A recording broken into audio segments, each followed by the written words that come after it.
And good morning, good evening, good afternoon. This is me, your favorite guy, Socks, tuning in to um to bring you guys some of the information for cyber Q&A today. I'll be joined here today with my friend Tech Coach Ralph, and let's get started. All right. If you can hear me, give me a thumbs up. Great. Can you hear me? I cannot hear you. A second. All right, guys. Tonight is a really special opportunity that I'm going to have uh, not only engage with Tech Coach Ralph on Cyber Q&A, but also talk a little bit about one of the programs, one of the offerings that I've been spending tireless hours on, which is called Sox University. We're going to take some time. We're going to go through a few demo courses so that we can get a little bit of familiarity on the platform, and from there we'll be able to move from there. It looks Can you hear like me now? I'm being eaten up by the Can you hear me? internet a little bit.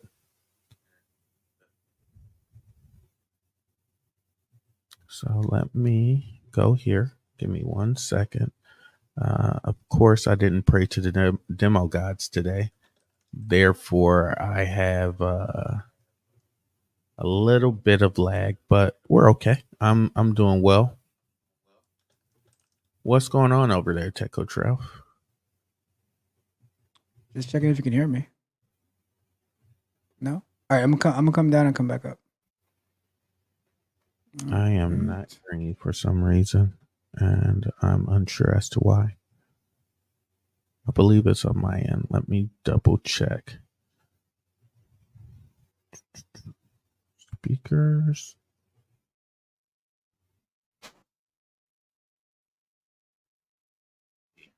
My apologies, guys, for having a little bit of um,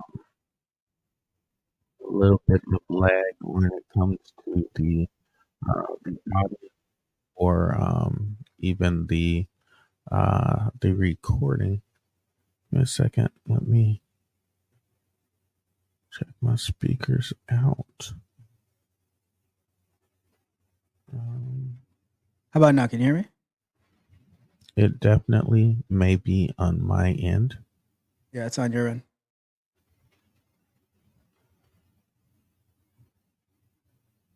Okay. Because I checked the settings and I'm good. Oh, I can hear you clearly.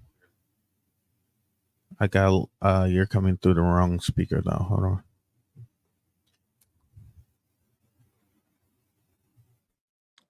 And all right. So let me see if I can put it in this chat. Let me see.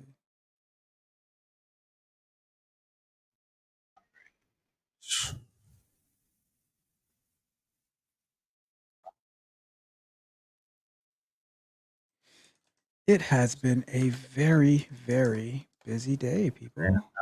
Okay. Let's proceed there.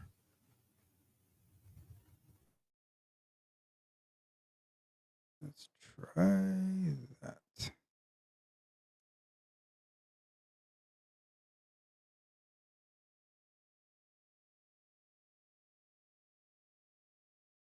All right. Can you hear me? Awesome. All right, cool. So let's join Socks again. He can hear me now. Feel like it's a Verizon commercial. All right, let me fix. I think that's both of us having a little bit of issue with hearing. All right. Had to tighten up my mic. All right, so you can hear me. Give me a check one more time. Okay, great. All good. All right. No feedback. You got any sound issues going on your end? I hear okay. Let me make sure in my chat. Can you guys? There's no feedback on my end. You guys hear me? You hear Socks all right? You hear me all right? And guess what, Socks? Natasha's back in business. What? It's so good to hear that. That's And she says now you have a mustache. I do. I need to cut it. Not too excited about facial hair at all. Um, we'll continue working on that. Oh, I got a LinkedIn user telling me that I'm loud and clear, which is Nice. great. Um, Perfect. I'm doing a little because a few of you guys aren't aware, but I have moved. So through the moving, we've gone through a little bit of a change of environment as to um, not only the environment, but some of the things that we had set up to deliver. And with that in mind, just bear with us on my end as some of the quality of the video is going to be a little in and out as to be expected in the new environment. But we'll pressure through. We'll push through. All right, so we're gonna get started in a little bit, but let me just finish up some chats that I have. I have a new friend on my side of the stream. It's Mitch. It says Tech Coach Ralph. What's up? What's up, Mitch? Happy to have you here. I've spoken to Mitch in the Tech Niche Tips chat, so happy to have you here. I appreciate it. And like we said, Socks has a mustache now.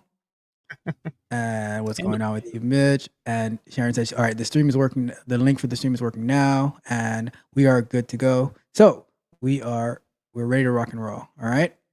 So amazing. let's get started with so on my agenda. Oops, that's not what I wanted. On my agenda, I have so we're gonna start off with the intro to Sox University, right?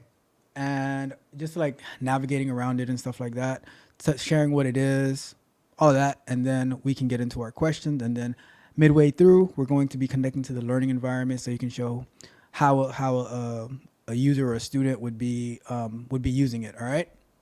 And we can start off. We can start off with talking about the beta users that we're looking for. So let's do the demo. Then we'll talk about the beta users, and then we'll go from there. Okay, great. All right. So let's take a look at Socks. You go ahead and share your screen, and we'll go from there.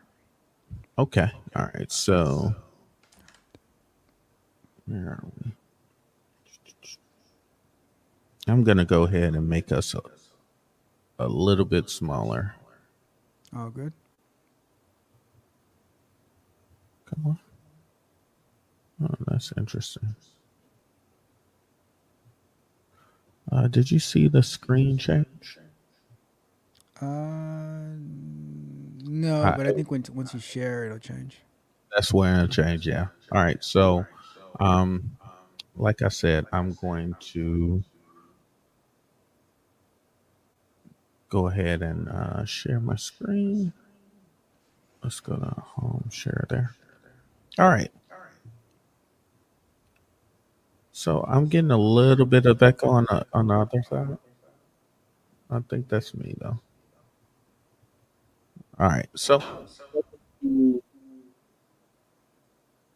my network is the brainchild of You sound really low. Can barely hear you. Can you hear me now? Now you're perfect. Yeah. Okay. I'm sorry. I stepped away from the mic. All right. So, Ephemeral Networks is kind of the parent company of Sox University. It's where we're going to be hosting all, or if not most, of our offerings with regard to Sox University. If you'll go to ephemeralnetworks.com and then you'll go head over to Sox University here, and then you'll click Cybersecurity Online Training. From this place or from this step, um, a key thing to pay attention to is like kind of some of the things that you're looking forward to, one being exposed to, or what capability that you're coming equipped with already. Let's scroll on down and kind of talk about the skills. So our cyber initiate path, we're a tiered platform that provides people access at subscription level. The goal of that is primarily to reduce the cost of entry when it comes to engaging into cybersecurity, and specifically just making sure that um, we're being very clear that we're not a certifying body, but what we're seeking to address, or what we're seeking to assist people with, is that point where you're trying to decide how to get into the cybersecurity field, and right before you go and get certified, or you take a boot camp or in any type of class, what we're seeking to do is get you familiarity. And because I own the infrastructure, we can pass those cost savings down on to you. So that's why we have like free to $10. The first few days are free with the first 10 days are free with the $10 tier. Um, that will then transition into, hold on, let me move us sideways. That's a little bit easier for everything so people can see. Um, uh, the $10 is kind of, get your feet wet. Let's see what this is about. The cyber craftsman leads us into more focus on foundational capabilities, understanding what's going on, as well as the cyber sentinel and the elite guardian being more focused toward those who have cybersecurity experience out in the world, and are just seeking to stay sharp or to learn more techniques, as well as answering the age old question. Well, I have these cyber security skill sets, so where's my targets? What can I do? How do I keep them sharp? And while it's always encouraged that we focus on targeting and leveraging our skills against infrastructure that we own, because I own the infrastructure that we're operating on. You can go ahead and have a little bit more exploratory, or a lot more free reign inside of the environment, which we'll talk about a little bit later. Um so as you can see, you have start here across all four of the different tiers. The last two are not going to be available, as we're continuously building and ensuring that we're delivering a quality product to those who want to participate, and get their skills on. So we have some real great partnerships that want to jump in and collaborate. So I wanted to create a little bit more space. So as we progress and as we get better, we're going to start seeing more and more capabilities and more activities for people to get engaged in and take part in, all in the hopes that you guys become just that much more prepared to ensure your success when you do finally take those tests. Um, so we'll go ahead and click here. And normally, you go through this process, right? This process, and each of the different tiers will give you kind of a synopsis as to what you're expected to learn and to go through. And of course, they're going to have to take down some of your information and some of your billing information. Now, as cybersecurity and future security professionals, there's a couple ways that we handle one of the things that's going on here, which is PCI, right? We're talking about the protection of your credit cards and your data. What I have running is a secondary corporation that processes it through Stripe, and because I use Stripe, they're able to use a gateway that ensures that none of your data is hosted on my infrastructure, and it's taken care of in the most secure way. So we're continuously trying to think of you as we progress forward. So that's what I have for this aspect. What I'm gonna do right now is I'm just gonna go ahead and log in with one of my users, and then we'll take it from there. How does that sound, Tech Coach Ralph? Sounds perfect. Amazing. All right. And hey, guys, thanks for tuning in. If you guys got questions, please feel free, whatever social media platform that you're tuning in on, feel free to drop some questions in the chat, and we'll get to them as we progress. We're going to keep this short and sweet. We even have a little quick little demo that we'll share with you and get us moving right along. So right now, when you go to the admin page, every admin page kind of looks like this, except you won't be admin, you'll be someone else. So what I'm gonna do right now is I'm gonna log in as let's log in as admin, sure, or no, let's log in as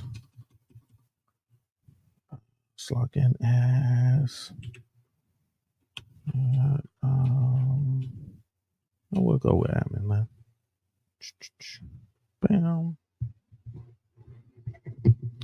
And give me 1 second. I want to pull up some of my other notes that I had on the other screen, just so that I can make sure that this goes without hitch.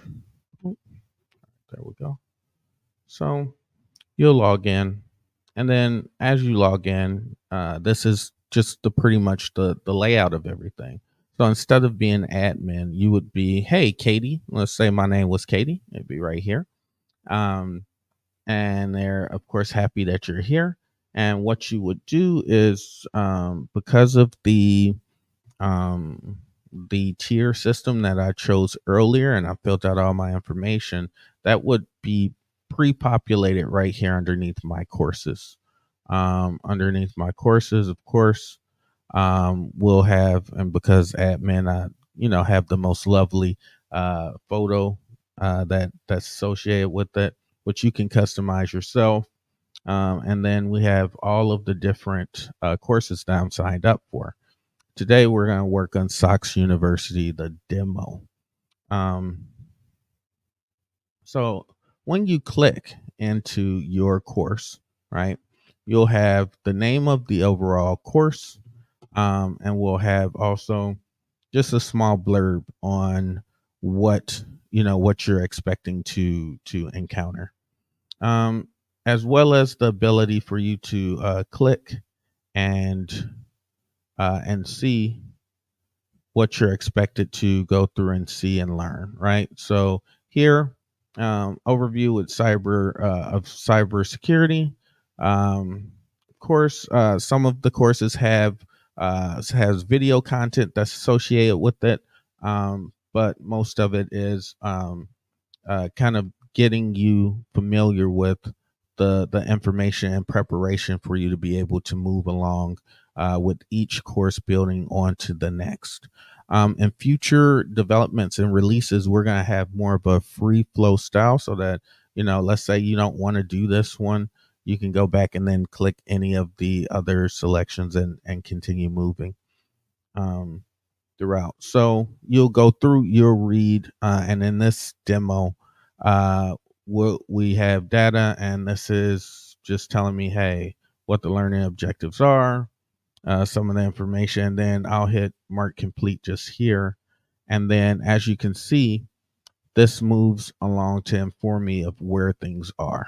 At the end of the course, at the end of each of the sections, there will be a opportunity for you to receive a certificate. I don't want to showcase them during this time, just because it's a demo, and also I want to make sure that when we do release, you get to be the very first person to lay eyes on your own certificate, and also cuts down on the possibility for people to just start creating things and saying, hey, I went through this, hey, give me a refund or something to that effect.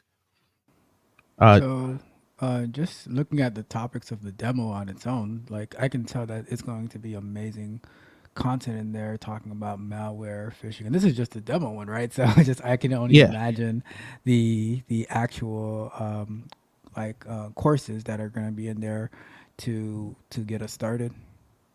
Exactly. The each of the topics that are inside of the demo, I was hoping to use in order to kind of give people a little bit of excitement, and not too much. Hey, I'm just reading this stuff. So yes, there's some hands-on activities. There's some real working machines that we're going to have our opportunity to touch our hands on, and some questions that's going to help us check on learning. So again, we'll go through that, and again, each of these topics kind of breaks down that information that you need to know. So let's think about this. You've never been in cybersecurity. Do you know what cryptojacking is? Do you know what? I mean, I'm pretty sure you've heard of phishing emails, but um, these are most of my questions are um, coming from certifying bodies or from my experience in order to prepare you as you go forward, and then you interact with different things to be able to more easily grasp the concepts that your instructors may pass on to you. Go ahead, coach. No, I just like after you mentioned crypto jacking, I'm like, oh, I never heard of it. But then I remembered I just heard about it on Friday from someone that it actually happened to. Yeah, unfortunately, I was a victim of it too, Oh a my long, goodness. long time ago. It was part of the early days of Bitcoin, but we'll talk about that a little bit later. So then we'll go to next topic, and then boom.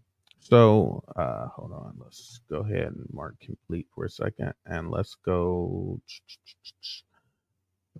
back to dashboard. So if we go back to dashboard and we go back to our courses, like, hey, what happens if like I can't sit and take care of all of my studies in one go? Is there any type of penalty? Is there a way for me to keep track of those things?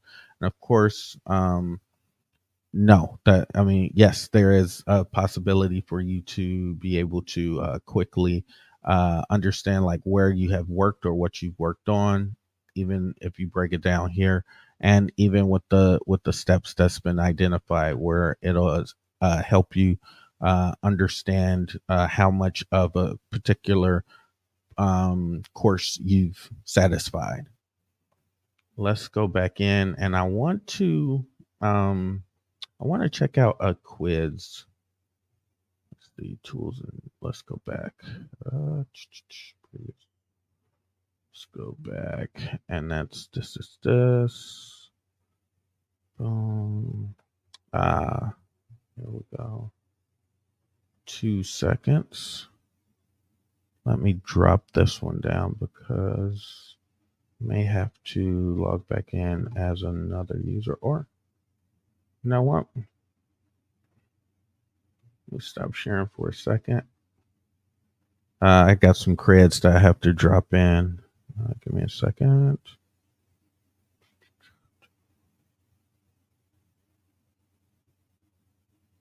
Uh-huh.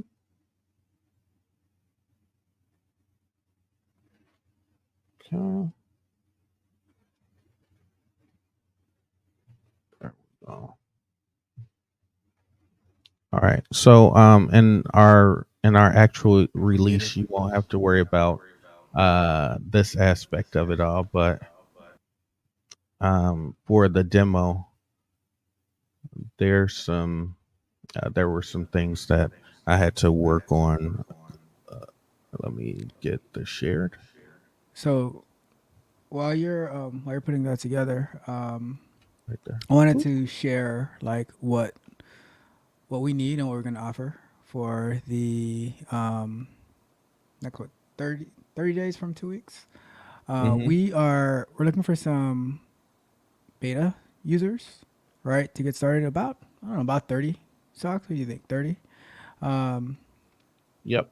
so we can get like 30 beta users. You'll get the $10 plan for what, 30 days.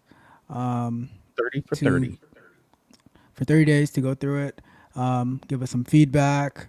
Let us know what you think. So um, in the chat, mention that you're interested, and then send us an email. What email should they send it to, Socks? They should send it to socks at ephemeral networks. I can drop that inside the chats though. Yeah, drop it inside the chat, and I'll put it in my chat as well. But yeah, uh, drop us a message in the chat that you're interested, and or if you're watching this on replay and we don't have 30 yet, leave us a comment and send us an email with your name in the chat, and with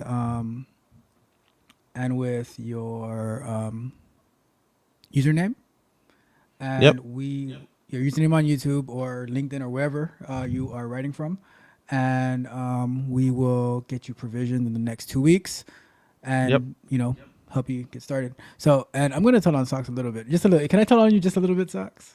You can always tell on me All right. because So, that's my life.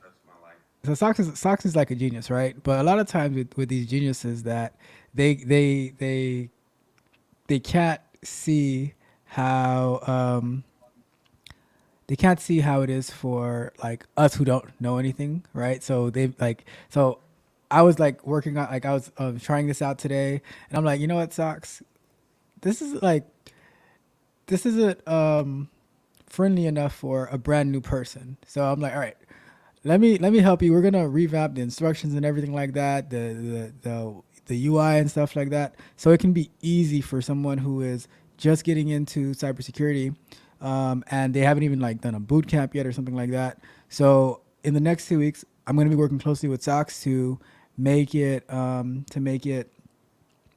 little bit easier, a little bit, like make sure that there's no issues when trying to connect to the environment. And then if you come across any issues as well, send us an email, and we'll get that taken care of for you. And so that we can have a great user experience and stuff like that. All right. So let me know what you Exactly. think in the chat. I already have my first beta user and on my side, like before you even came on, I already like, okay, I got a beta user, and we're gonna Mhm. and I have a question as well. Once we get started with the questions, that'll be the first one that we go through, and we'll go from there, right? So let us know in the chat that you're interested, and send us an email to socks@ephemeralnetworks.com, and let me post that in my chat as well, and I'll show this on the screen. There goes the email. Or we can do you know what? Stand by. Let's get them a better.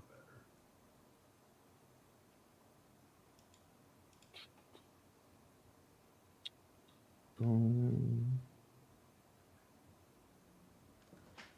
let's do. You changing the email address on us? Nope, I'm not. Oh, okay. Okay, just checking. I'm not. All Not right, let me today. put that in my chat. Ephemeral. Natasha knows how I feel about words with many syllables. So there we go. Ephemeral networks. Um, let's do. Oops. Email socks at. So email socks at ephemeralnetworks.com.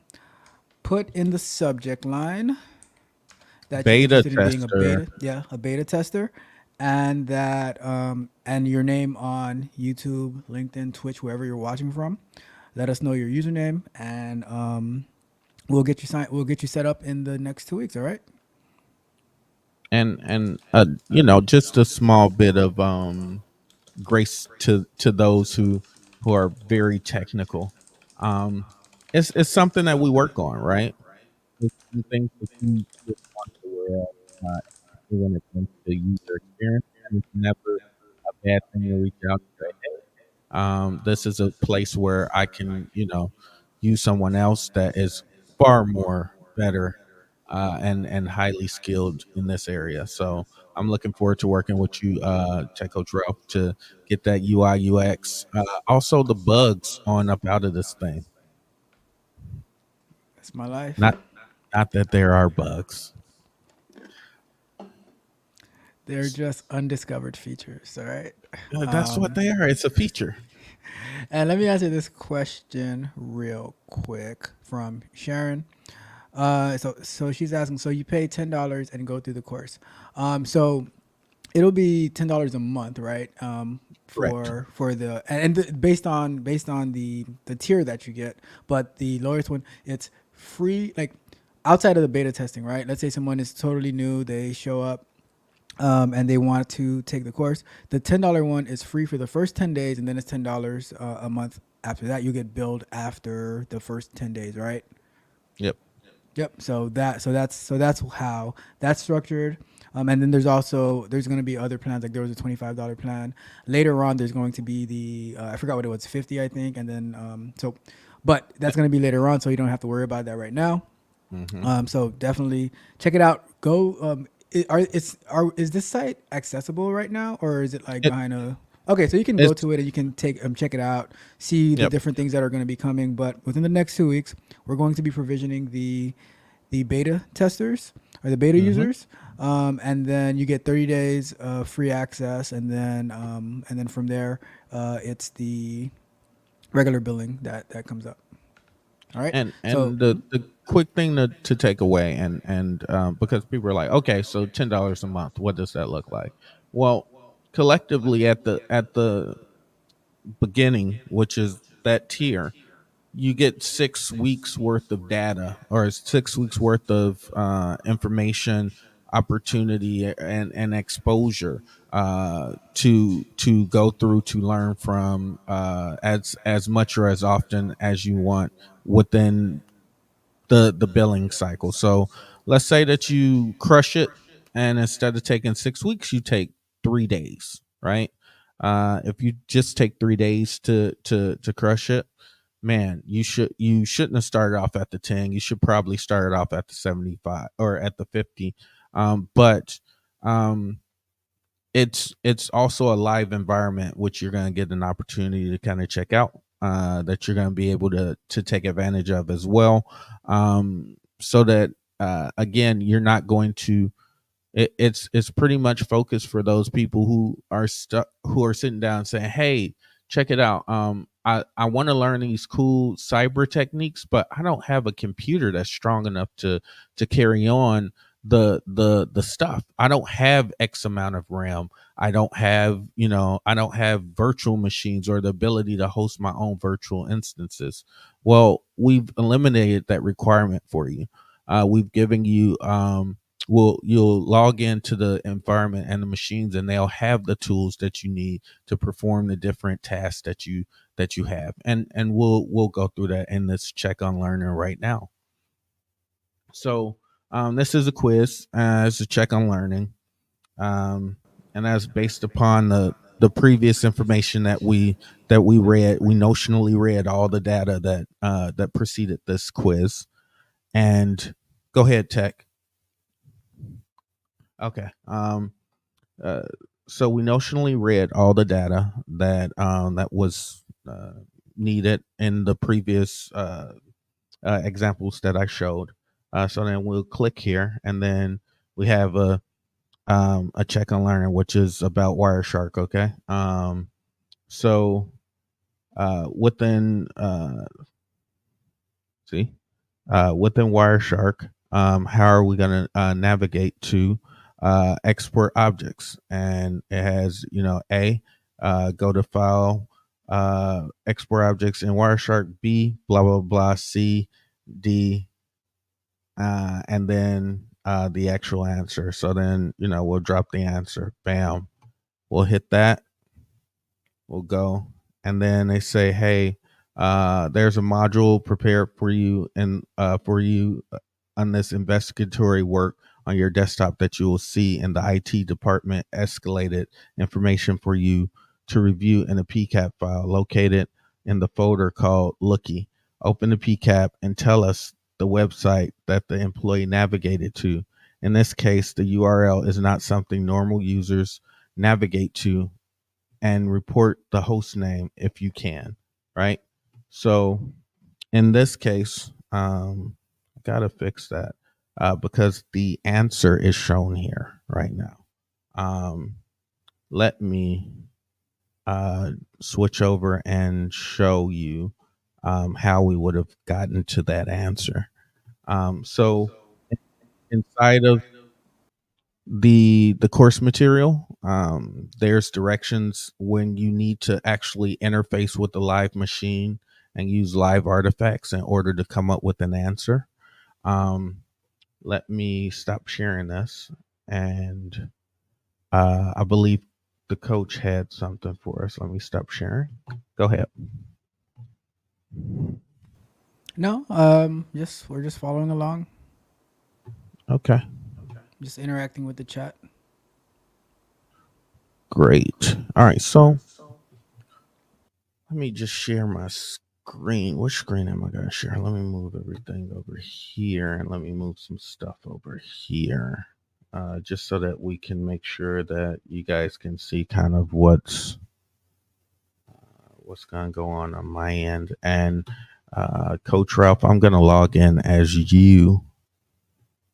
Um, Go for it. It's not very cybersecurity friendly, but okay. I mean, we share credentials around here. That's how things stay safe. Of course, of That's course. my life. All right, so we'll go here. All right, so let's share this screen. Present, share screen, entire screen. Boom. Okay, so are you guys getting flickering on that side? Yes. Okay, let's not give people headaches. Let's see. Will it do the same thing if I move you to the other side? Or, you know what? All right. Let me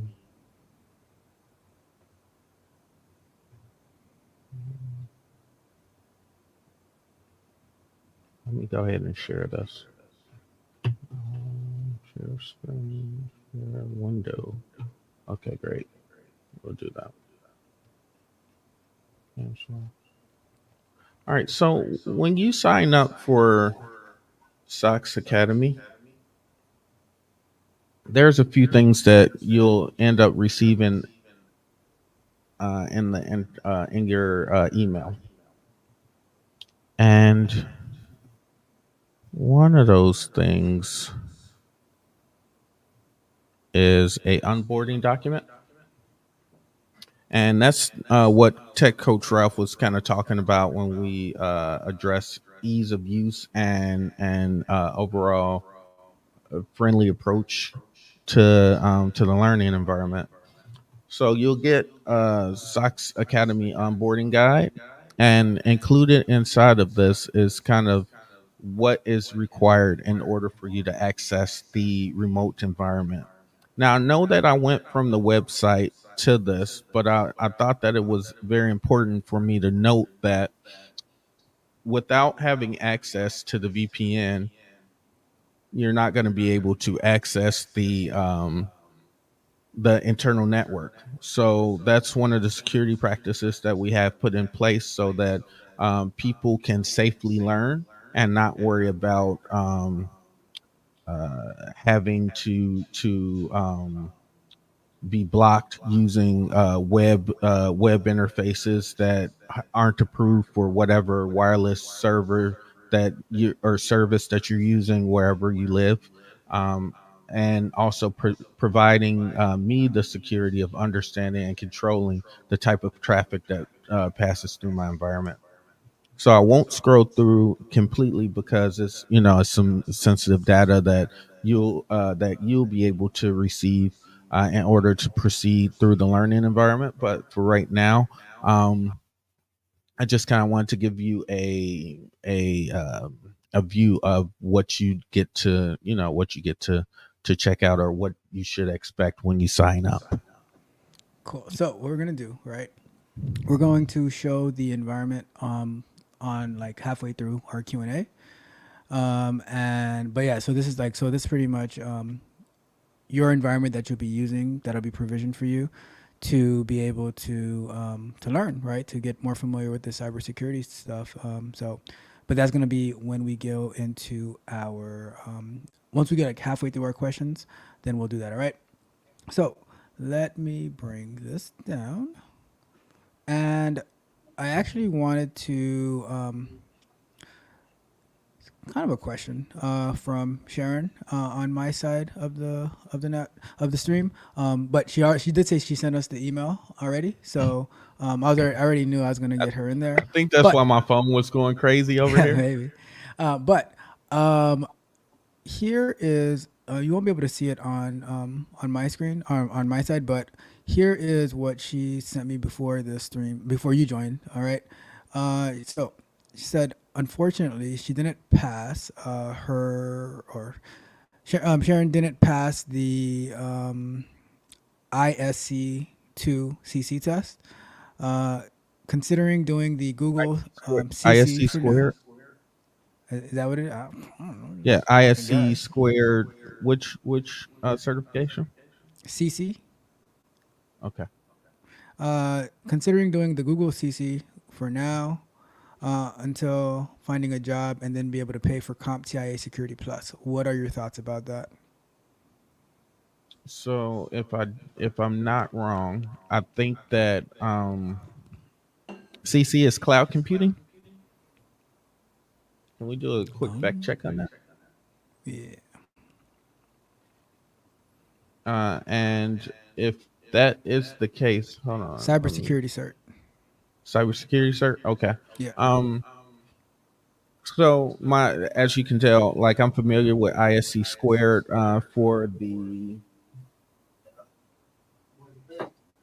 this monster right here, the CISSP, which is their one of their flagship courses.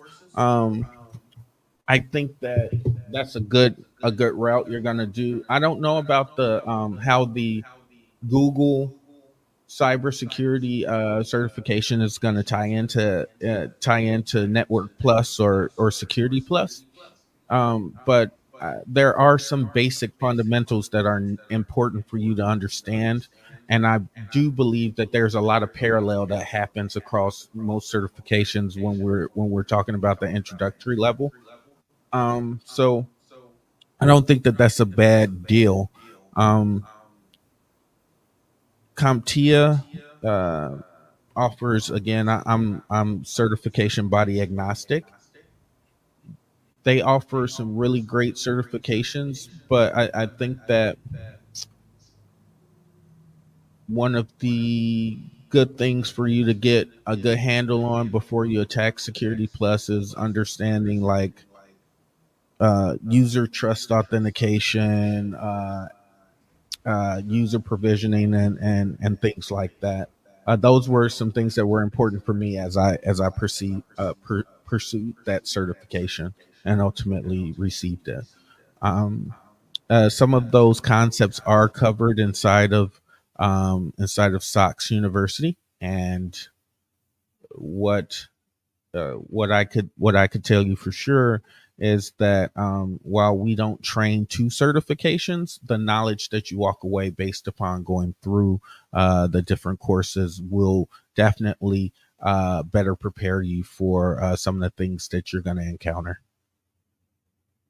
So I just like just what you mentioned, right? We don't train for certifications. I never like me personally. I'm not in cybersecurity, and I know that certifications are important in cybersecurity, but like all the stuff that I do, there's some stuff I could get certified for, but I never like really think about that because I'm doing the work, right? But going through the Terraform course that I've been going through and being able to like actually do Terraform stuff and all this infrastructure stuff, I was like thinking like, why don't I just get Terraform certified while I'm at it, right? So I've been thinking about it because I'm like, so then I was looking at some of the questions and stuff, and I'm like, oh, okay. So once I actually know how to do all this stuff, I can just study to make sure I know like the some of the theoretical stuff, but I already know how to do the practical stuff. So I'm like learning like by trial and error every Sunday. People are seeing me like trying to figure these things out, going into new areas of AWS and stuff like that.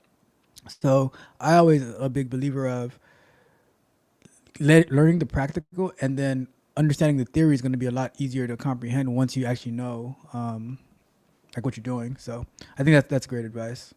Without a doubt. And I think you hit it on the head when you said that you spend every Sunday getting at it. Like you got to build your own range. Like I, there's no better way for you to learn. I was just at SmooCon this past weekend. And for those of you who don't know what SmooCon is, it's a cybersecurity conference that happens in DC. And I took my time to go and talk to cyber professionals that I look up to, and they were able to really talk to me. And I said, what's the one thing that you guys would look for in a junior hire? And 9 out of 12 people said people who legit build their own environments and have an understanding of the different platforms that we're going to get involved in. So then I went a little bit further. I said, okay, so you're asking for people who don't have money to buy Cisco switches. And the retort was, well, hey, there's free online platforms and things like packet captures and things like that that you can use to get better at your skill. So, um, like there are free resources out there, and I know it sounds frustrating, um, but this is how we get that technical understand or that practical understanding for technical solutions. And there's also Sox University that's available There's to always help you Sox steer the University. way. So cool. All right, perfect. So thank you for that. Hopefully that helps out. Um, oh, okay. So while we're here, Sharon also says I was only going the Google route because it was the most cost effective for me right now. I understand that. I understand that. Um, it's also important to concern yourself with a term called economy of effort. Some stuff is useful, but um, looking at the level of effort that you have to sometimes do to pursue it might have been a little bit better off used in other directions. And I think that's the importance of our mentorship groups, Sox University, and just knowing people inside the realm.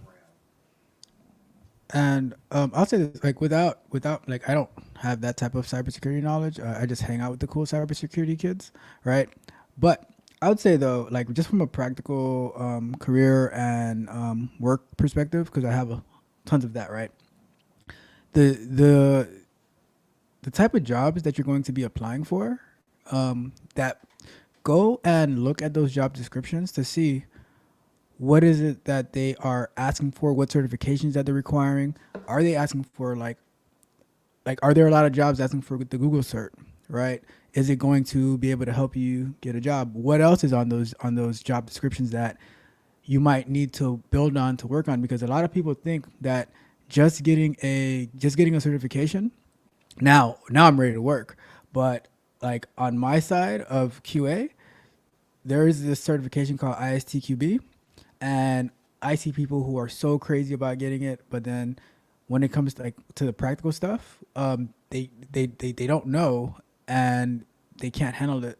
So research, like the first thing, research the type of jobs that you want, and then build your journey based on like look at 10, 20 of those positions that you would be applying for, and then see okay, what are they requiring, and let me build my pathway based on that. And so you might find out like, well, I can get the Google cert and spend the money on that, but there's not really many jobs that are offering it.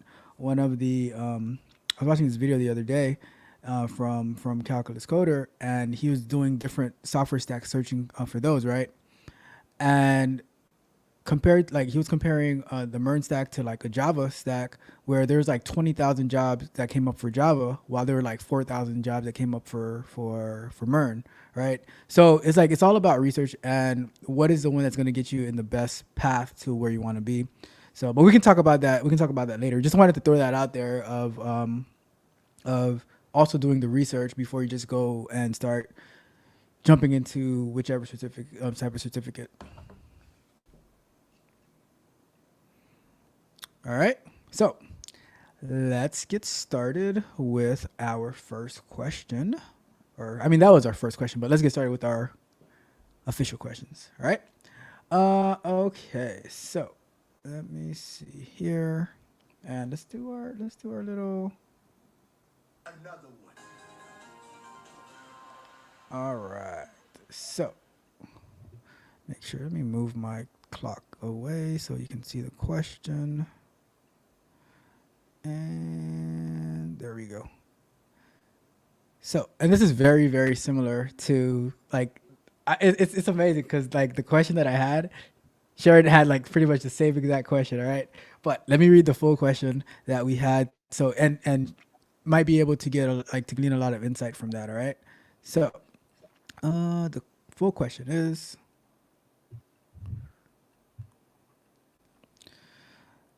so this person, they passed the ISC 2 or ISC cubed or squared. ISC, oh my goodness, 2, not 3. ISC squared cybersecurity cert. How much more do I need for CompTIA Security Plus? Right? So that's the question. Like, now that they've passed that, they want to get their CompTIA Security Plus, but they like, what do they need to do? Um, I think I think we addressed a lot of it already. But I'm just gonna say build some practical experience. Like the 9 out of 12 that you spoke to, who said have them in the show, your own environment. So what do you think? Put the 3 minutes on the clock. I won't even need the three. I'll probably need like one because we already, I think, covered a little bit of it. Um,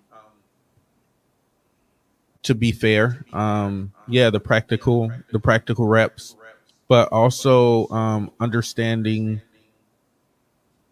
You know what? A good strategy would be look at your IC squared CC, go to the CompTIA Sec Plus website, look at the overall course material, and then look for overlap.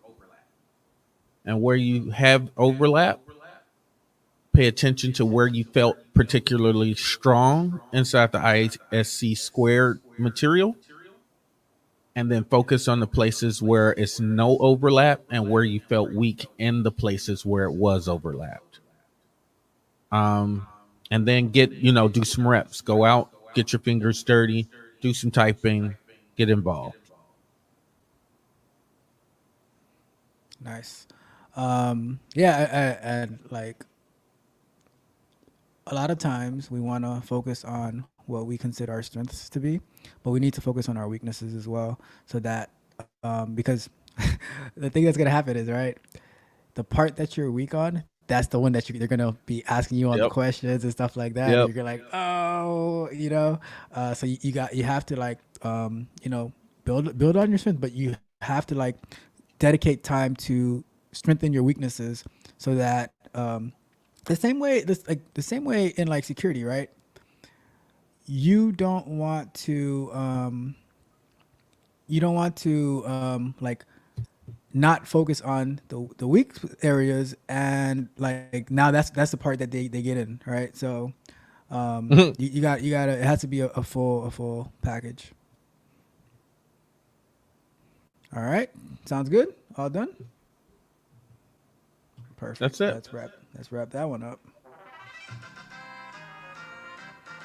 I need a soundboard. It sounds so amazing over there. Are you able to hear it good on Hmm. your end? Oh, cool. Hmm. Interesting. I like it's I've been messing with it for like the longest time. All right.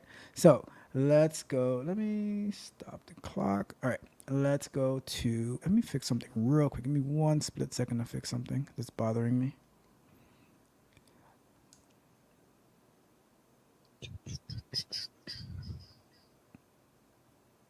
All right, cool. Like I'm very particular to like quality. So when I see something that bothers me, I'm like, all right, I gotta fix it right now. All right, let's go to our next question. All right, let me check the chats real quick, make sure that there is nothing. And Sharon said that she agrees with us and will heed our suggestions. And Mhm. I'm gonna reach out as well to get a better understanding, um because I mean, like, because we can give advice and suggestions, but like without actually knowing Mhm.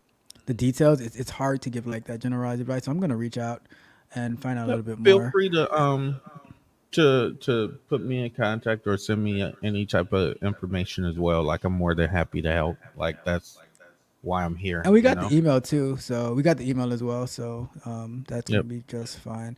All right, so whoever's, if you're tuning in, feel free to drop us a question in the chat or a comment, and we'll be sure to address it. But we're going to move on to our next one. So this one says it's going to be about how do we effectively manage vulnerabilities when trying to implement a DevSecOps. Oh my goodness, look at this typo in Sec there. up. Yeah, Yeah. DevSecOps. Let me see if I can fix it. Hold on, let me fix it. I don't like typos. DevSecOps. All right, let's fix that. And there we go. So, how do we effectively manage vulnerabilities when trying to implement DevSecOps approach? So, let's go to.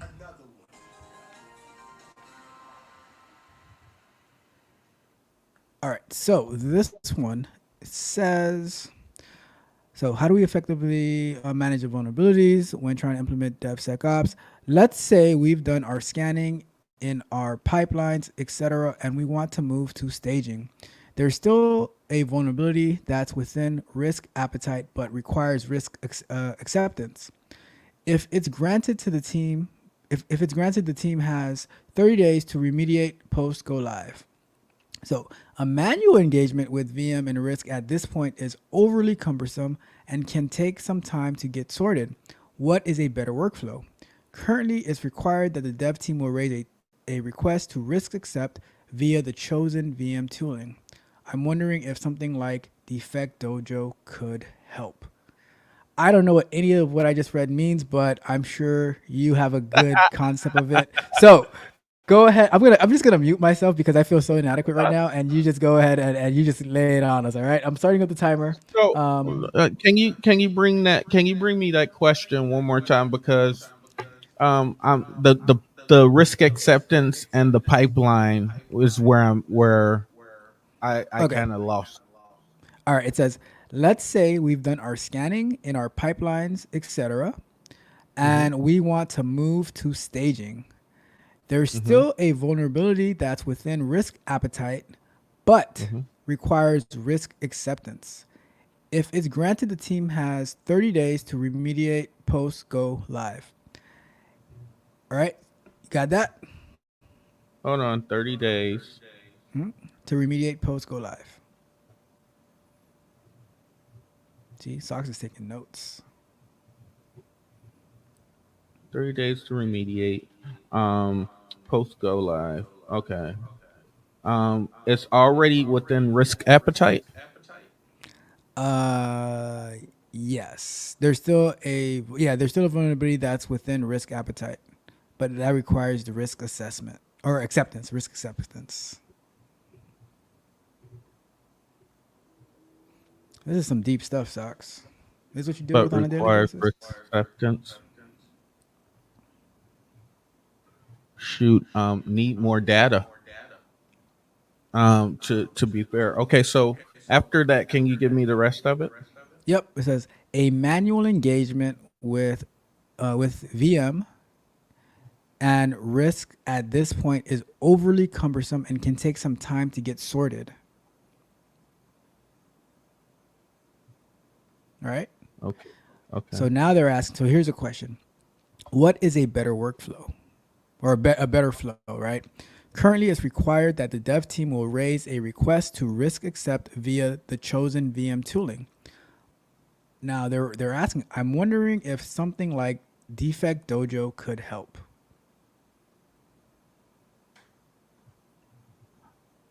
So. Okay. So, based upon what was explained to me as the problem set, the problem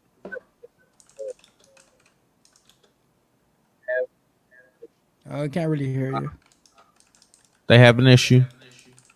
Said issue is within the risk appetite there, but in order to engage it, they're going to need to gain risk acceptance from the owner or from the system owner.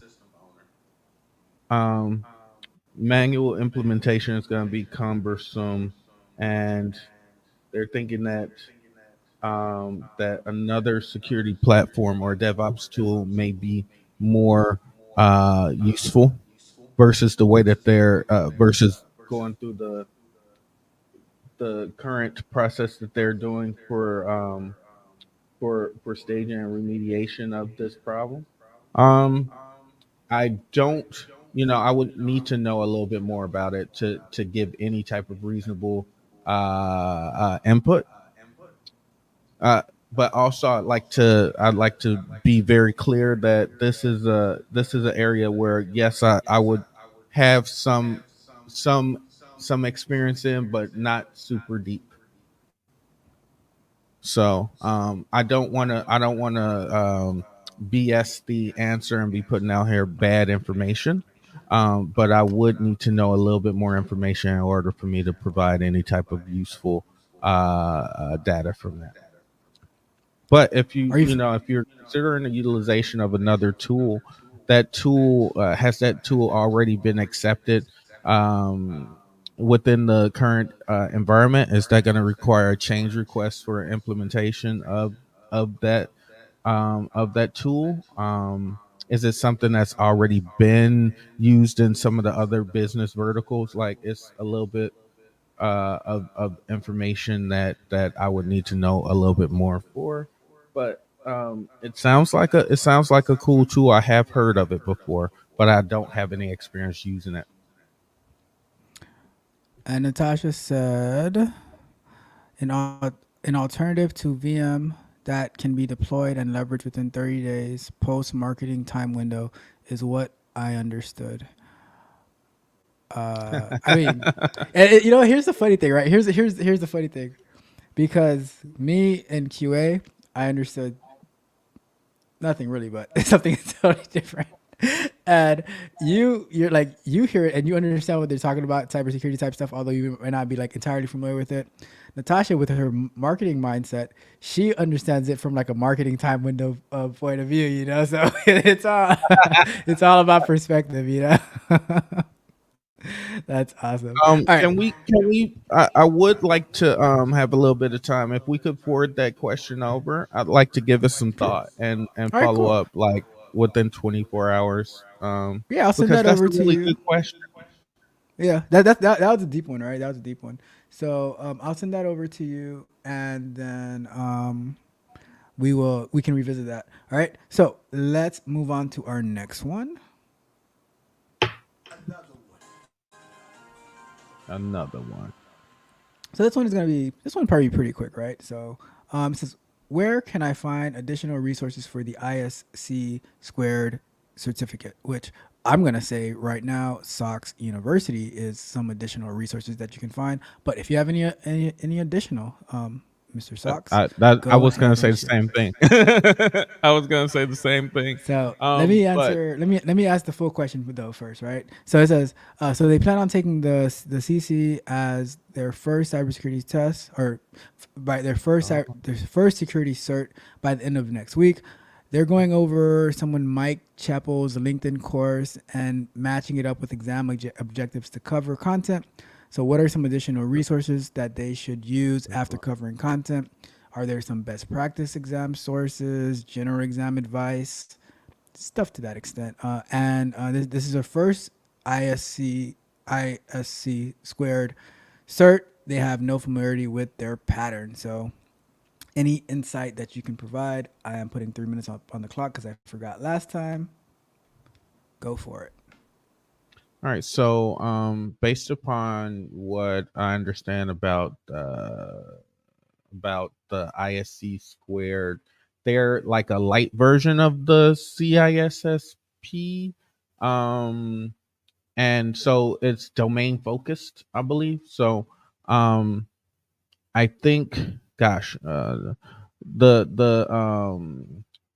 understanding, the different domains and getting uh getting familiar with those. But like I had a problem with Bell LaPadula when it came to the CISSP, and I'm pretty sure the watchers and the readers are gonna understand what I mean when I said that. And also Star was an issue, but one of the things that you can do is, I believe, for me, writing and not only reading but writing. They say that if you write your notes out, you retain more than 30% of the information that you have. Also, a lot of people use Quizlet to do things. I'm a big fan of people, like, if you have code friends or if you understand a little bit of Python, building yourself a little flashcard thing that pops up every 20 minutes to ask you a question on one of the five domains. I think five or six domains in that CC program. Um, uh, as far as like testing platforms and things like that, if I'm not mistaken, uh, they give you access to their environment. But one of the things that I would focus on is any material that you have that they provided is going to be a pretty solid spot. And I think it's like if you can start to work on time testing, that time, like when you go and take any type of certification, it's about the pressure of time and how you manage your time can greatly impact your success, right? So if it's, I don't know how many questions, but let's say you had 180 questions, and it was like 2 minutes a question. Getting familiar with that stress is what's going to help, or what helped me when it comes to taking my certification courses or classes, is actually sitting in and giving myself, you have 1 hour to complete, random questions that's coming out of the documentation that's provided by the certification authority or certification body. I know that was general, and please forgive me, but that's about useful that I can be. That was perfect. It was a great answer, and you just gave me an idea. I'm going to build an app that's going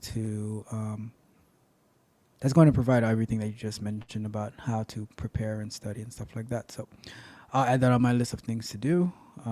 Cool. All right, so let's wrap that question up.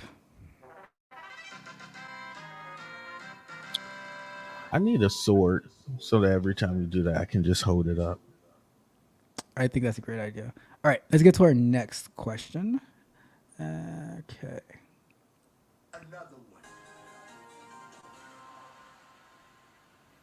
So this one is about these phishing emails are getting out of hand. Apart from awareness campaigns, are there any other ways to increase protection? So let me read the full thing and then we will get the expert feedback and advice. All right. So it says, so the good thing is, gladly, nothing happened yet, and I'm asking my employees to report any shady emails so that the Google algorithm can detect them faster. They're using Gmail, all right? But the text and look of the emails are getting incredibly good, right? The scammers must be using AI to get these professional looking mails since I've seen loads of really bad text before ChatGPT got launched. Anyways, apart from awareness campaigns, are there any other ways to increase protection against it? Any spam filters, enhancers, or similar? And as I said, they're running on Google Server and Chrome OS. Is there anything that you can do to help us with these phishing emails? socks. Like I don't know. It's what do we do? Open them all. Open them all and click all the links. Let's I'm kidding. not do I'm that. kidding. I'm kidding. It's funny. Because I just got finished doing a recording about being fished. It's one of my favorite things to be. Um, so, all right. So let's back up a little bit. So most inside of there's a couple different subscription services or not subscription services well yes subscription services or artifact memberships that you can belong to that will notify you of known nefarious email addresses. So I would imagine that you already have access to that, as well as on top of that you're also you already mentioned a really great thing is user awareness training. But I agree with you. The sophistication of the of Abu Bad guy or the baddies that send him phishing um, emails, they're getting a lot better. One of the things that you can always do, right? Because emails always or more often than not come with metadata, and within metadata you always have the resolving information or where the actual email isn't anticipating or intending on going to. And I believe that Google has some built-in protection features that you can enable in order to identify some of that malicious traffic. Um, I do understand that we were heuristically trying to attack the problem and looking at misspelled words or the substitution that a lot of hackers, or not hackers, that a lot of the old phishing campaigns would come with, like using a one instead of a I, and using a zero instead of a O in the Google and things like that. Spam House has some information on known or reported emails that have been used in popular phishing campaigns, as well as domains as well. I understand that it's pretty difficult to tag down everything, but I believe that there's a few resources that exist out there that will enable your awareness, or to make it a little bit easier for you to pump into your firewalls and your WAFs and things like that to defend against these type of behaviors. So don't open all of the links and click them. However, you can also ensure that your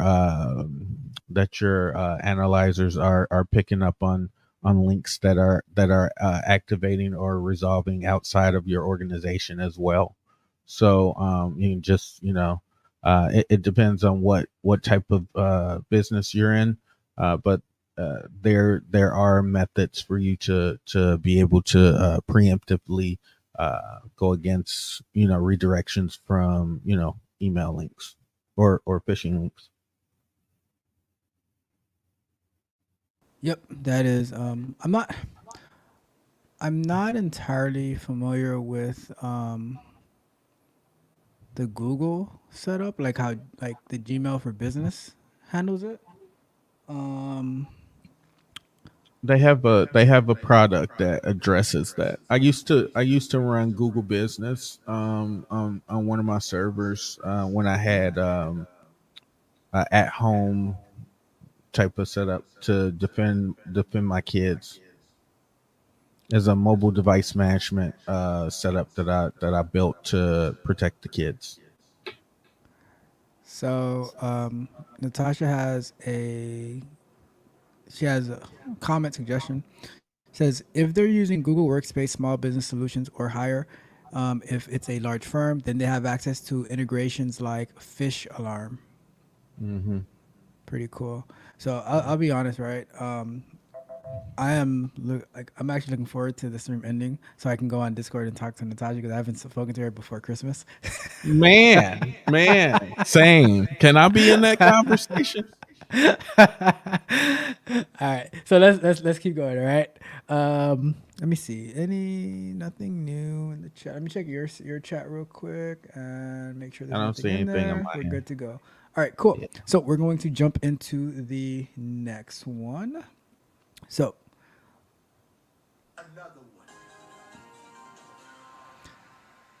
So the topic is, can I get a U.S. security clearance when when family is from the United Kingdom? So I see your face before you jump into that one, right? Let me read the full context, and then we'll see what you think about it, right? So a lot of jobs in my area related to cybersecurity require U.S. government clearance, or at least the eligibility to hold it. I am from the UK, the United Kingdom, immigrated when I was 10 years old, and will be eligible for citizenship here in 2 years.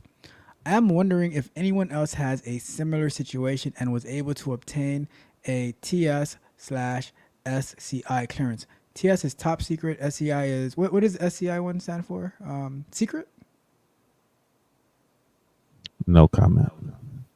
All right. So now to the meat of the issue, right? My biggest concern is that my family is unlikely to give up their citizenship to the UK. Then you don't deserve a security. I'm sorry. No commentary. Though I imagine most of them will become dual citizens. I have read some stories that say they won't touch me with a 10-foot pole, and others saying that being from the UK makes it a negligible factor. Would love some more info on this, as I would love to navigate the next few years with more precision. So, Socks, what do you think? Can they get a U.S. security clearance, although they are not American and they are from the UK, which we defeated, by the way? But I'm just saying. All right. Anyways, um, let us know what you think, Socks. I'm throwing up the 3 minutes. Let's go. I'm probably gonna use maybe not that much time. The I would say, um, if you're interested in obtaining a security clearance, the first step would definitely be to first obtain your citizenship, um, What if my and from family doesn't want there, to? engage with the security office that will be responsible for issuing those type of things. So there's a lot of information that exists, but I don't believe that I have enough information to intelligently answer that question, and I don't want to mislead or misspeak with regard to that. But the honest answer, just going off the top of my head, until you become a U.S. citizen, I think that that would prove to be extremely difficult. But that I can't say impossible. What if their family doesn't want to give it up? That I mean, again, the are we saying my sister, my brother, or are we talking about my wife? I'm going to assume that it would be the wife or husband and or kids. That's my assumption. Ah, okay. I mean, the in this day and age where the U.S. has partnerships across many nations, I'm sure that there's some type of conversation that can be had. However, I'm not a person that would be able to provide insight on that type of information. I don't like it. I don't like it, sucks. All right. Let's wrap that one up. I thought I answered it pretty fair I mean Very diplomatically. diplomatic. Very, very diplomatic. I was expecting like no way. not even with a 100-foot pole. But you said, it could be possible. It could not be possible. Very. Are you running in 2024? Are you on the ballot? Anyways, let's wrap that one up. All right. Thanks a lot, Socks. I'm just saying, I can see it now. Hey, I went on this podcast and Sock said, hey. All right. So we are at our halfway point, and we are going to demo logging into the learning environment. So Okay, let's great. do that. And exactly, you see, Natasha gets me right. She says, Coach has national security concerns. Yes, I have national security concerns, Mhm. especially from the UK. I have no comment. See, you can't say that, but I can. So, uh, I don't anyways, know anything. so I'm a humble guy trying to teach the world to be safe, one computer at a time. let's get into this little demo, and then we'll get back to wrapping up the rest of our questions. We have some good questions that we're going to be wrapping up with. Like, Okay. it's going to be good. Can we do this without it going crazy? Look at that. All right. It's not So flickering, so we're good. yeah. So when you're connecting to the environment, you're gonna have to go to Sonic Wall. Here, let's grab a. Let's go here, Sonic Wall, and all of this information is inside of the sign up or the onboarding packet. Um, but you'd have to go to sonicwall.com, and based upon based upon um, your type of operating system, you're either going to download Net Extender, and right now, because I'm running a Windows environment right now, you can install a Net Extender package, which is for Windows and Linux, or Mobile Connect, which gives you Mac OS.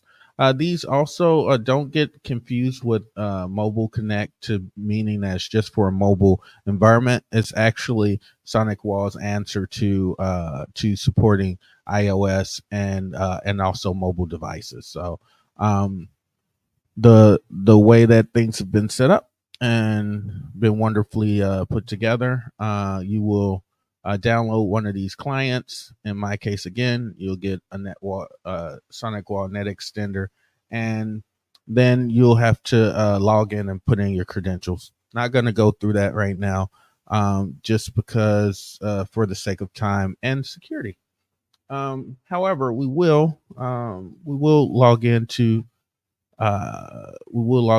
the environment using VMware Horizon, which is our remote desktop application or platform that's supporting uh, the learning environment, or being able to have people connect. So you'll download the VMware Horizon client again.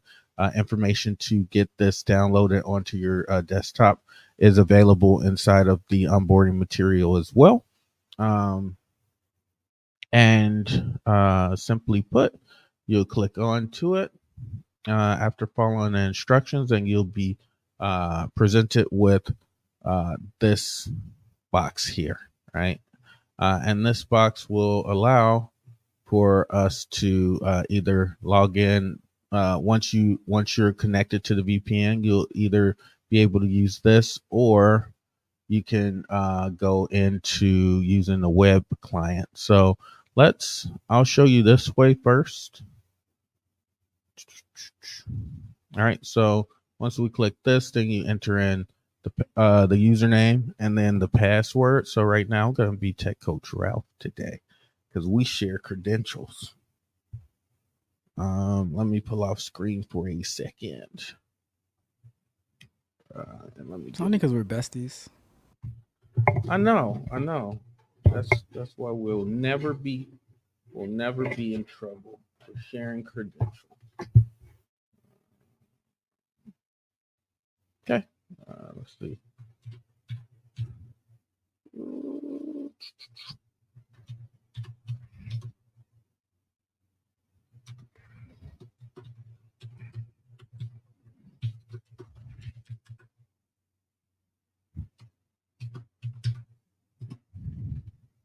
Okay.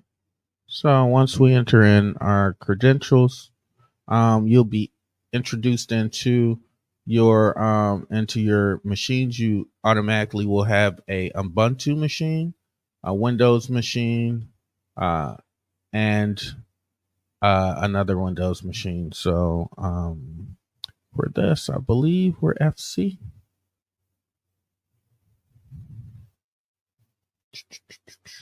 Let's go back. There we go. All right, guys. Let me exit full screen for a second. I'm sure you guys are just seeing black right now. All right, We're logging in. Nice. so right now we're logging in, and what I'm gonna do right now is, because that's gonna take several minutes. It takes about 2 to 3 minutes. I'm gonna go ahead and kill that. So you just hit the X button, hit OK, and then it closes out. Same thing. Everything is added to a domain. So all that you have to do is enter in the user credentials that we've provided you, and you'll be fine. But what I'm going to do right now is jump into the back end.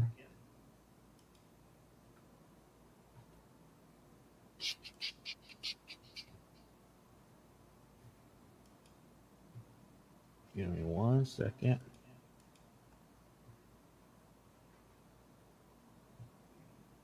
All right, let's make bigger. And then let's go here.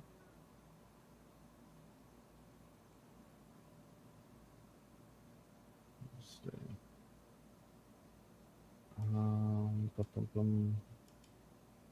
One moment.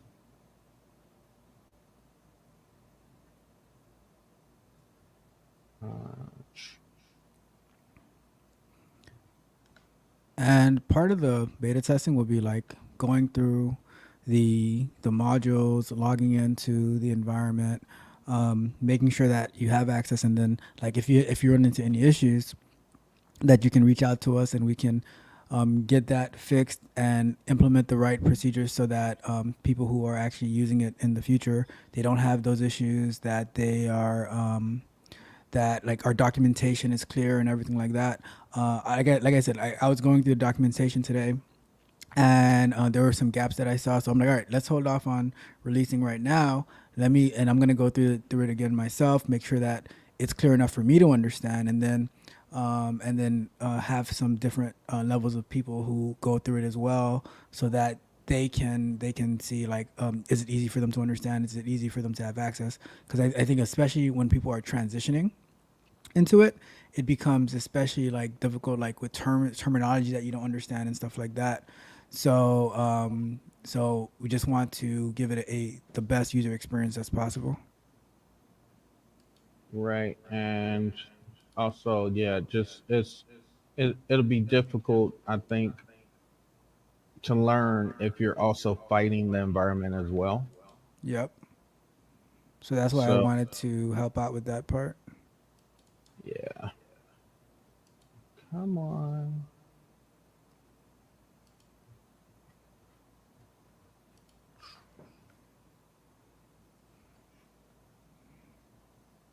All right, let me get my. I'm just trying to log in again.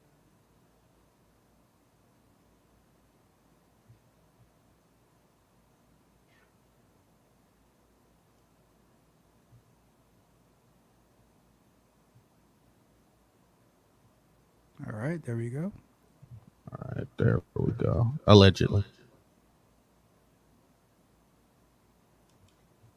So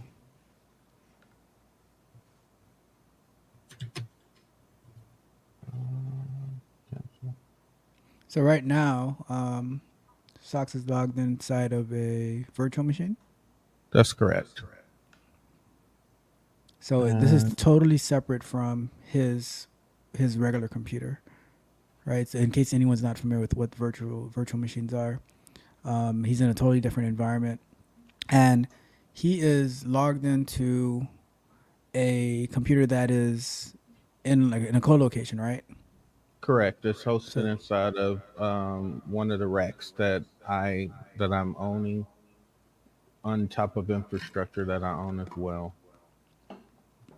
yeah, so right now we're looking at Sox's computer, and when he brings that back into screen, that'll be a computer that is away from where he currently is, which you will have access to practice these modules on, do all of that good stuff. No matter where you are. But right now, I'm seeming As long to as you have have. access to the internet.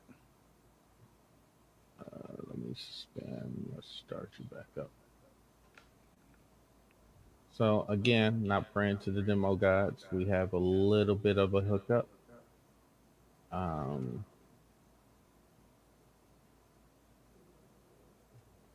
let's see. Here we go. Sorry about that. That's being a goofy. Um, Let me move this over. Action. There we go. Sorry about that. All right, there we go. All right, so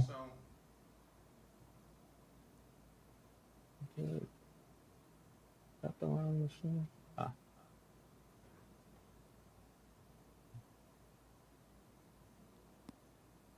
hold on. And while you're working on that, right, I just want to mention, like, and this is the thing with provisioning servers and setting up environments and things like that. It's no easy task, right? Because they're like you have to worry about like not worry, but like you need to configure, making sure people can get the right connection, the right credentials, things like that. There's so many different moving pieces to it that it's not a one man show. You know what I mean? So uh, and getting into this environment, you're going to see all the different things that like to get more familiar with what you would be doing on a day to day basis. Even if it's like at the lowest tier and it's basic, right? It's still things that you need to know, that you need to learn, that you need to be familiar with, and that's what we're being able to offer here. You all right over there, Sucks? Yes, I am. Oh goodness, did I lose? Okay, so here we go. We are having a little bit of technical difficulties because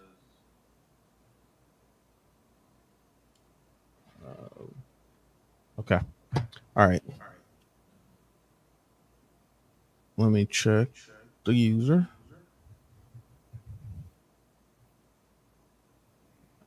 Boom.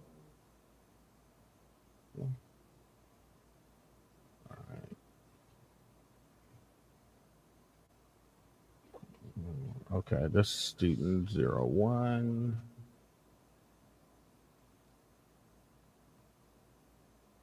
All right. You know what? I might have to spin up another machine But it's all good. I mean, or the the demo. the most important part is showing that this is what they'll be logging into to do their work, right? You don't have to show anything like super specific, but the key is that you're going to be logging into an environment that Sox owns, that you can go in there and as you're going through the course modules, you'll be able to use that environment to do whatever it is that you have to do. Follow along the modules, and then that's the environment that's provisioned to you, and that comes with the $10 tier. That comes with $10 tier as well. Yeah, for You know, all of the tiers, you have your own environment so that you can explore, learn, and get your hands dirty. perfect. Yeah, and I mean, where do you get that for $10? You know, that's low cost of entry. Because a lot of times, like people will they'll go and spend like $20,000 on a boot camp, and then like there's no refund on that, and they burn out.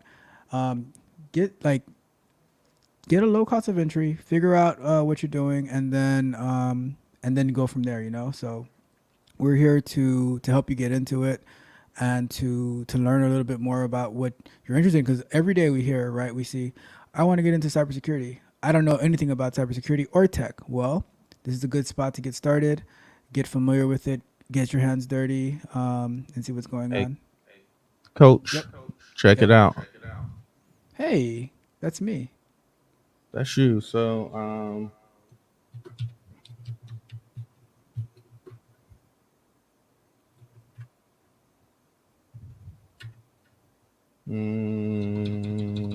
let's do that over again.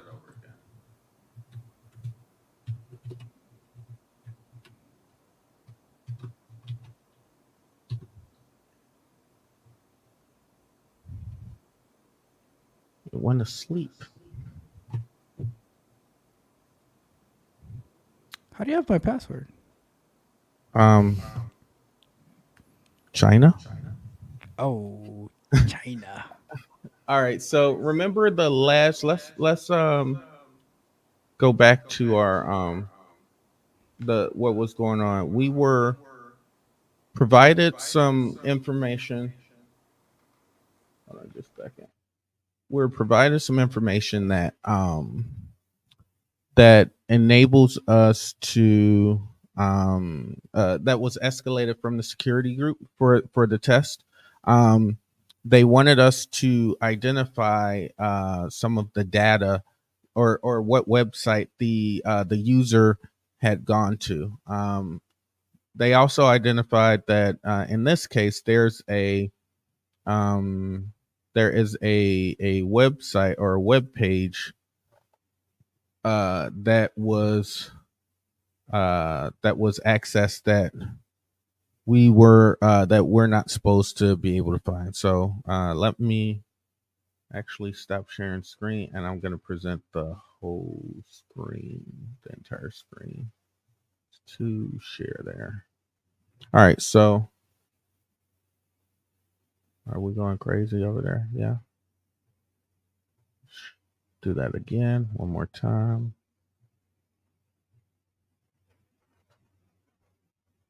Okay.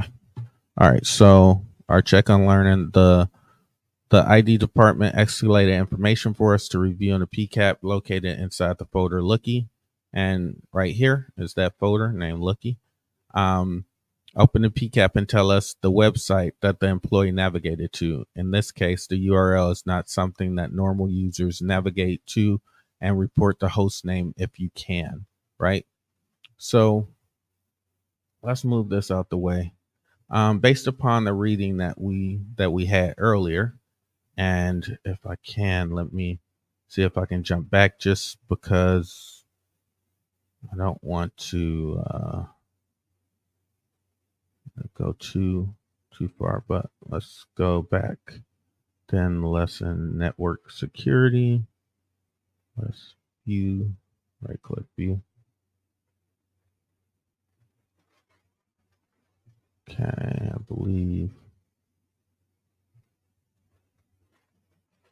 All right. So with the network security or network monitoring tools, my apologies. Um, we have it's about Wireshark familiarization, launch Wireshark, open PCAP file, and even within this environment, you would be able to access your course material. So if you don't want to go between a screen on your local machine and the screen internal to the environment, what you can do is you can actually just go ahead to the ephemeralnetworks.com using a web browser.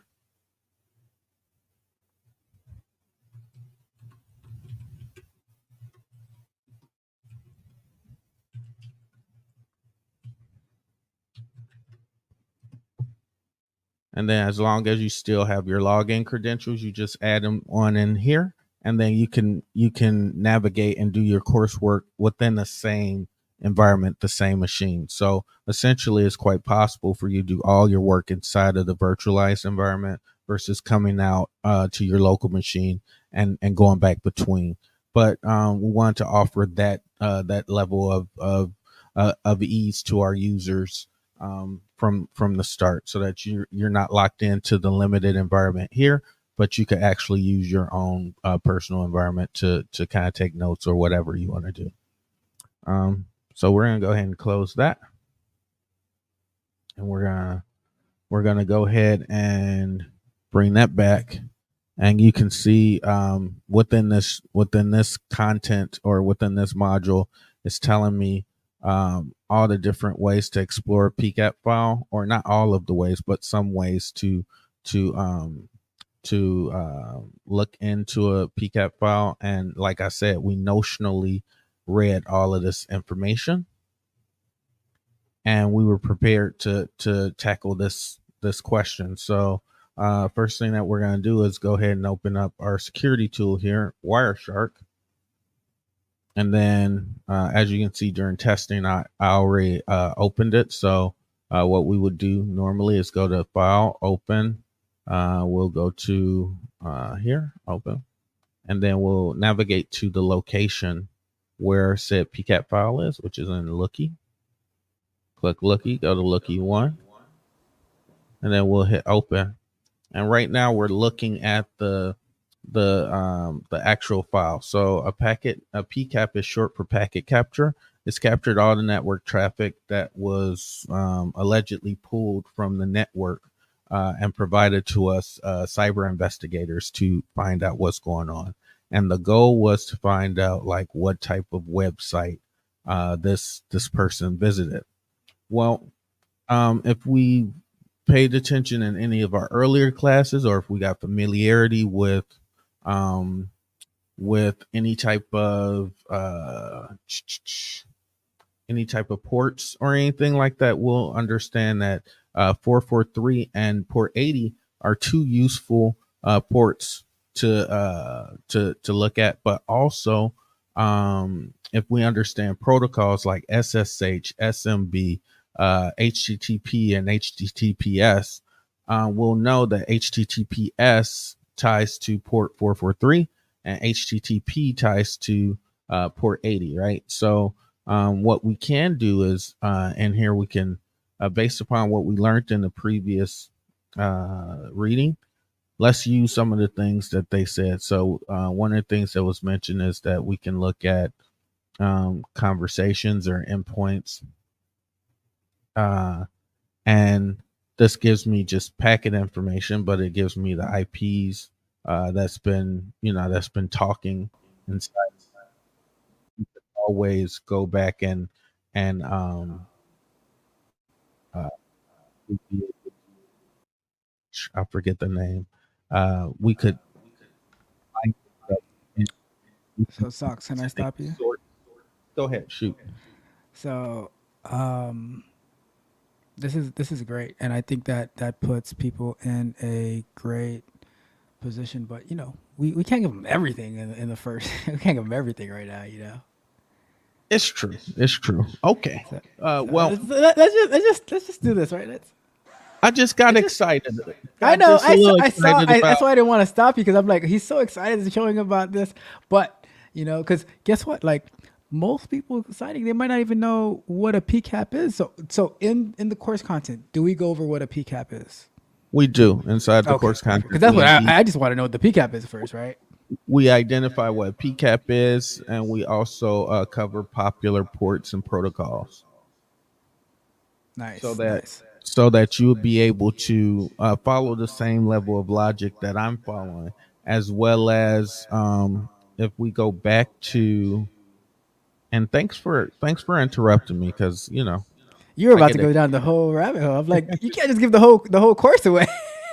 So even here, like inside of analyze packet details, it actually tells you step by step how to explore the PCAP file.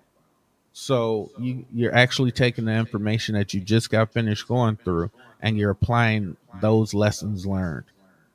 So to find out where the um, where the person may have been surfing to, um, we just read here and then we see apply filters like HTTP, HTTPS, and it actually shows us how to go about doing so.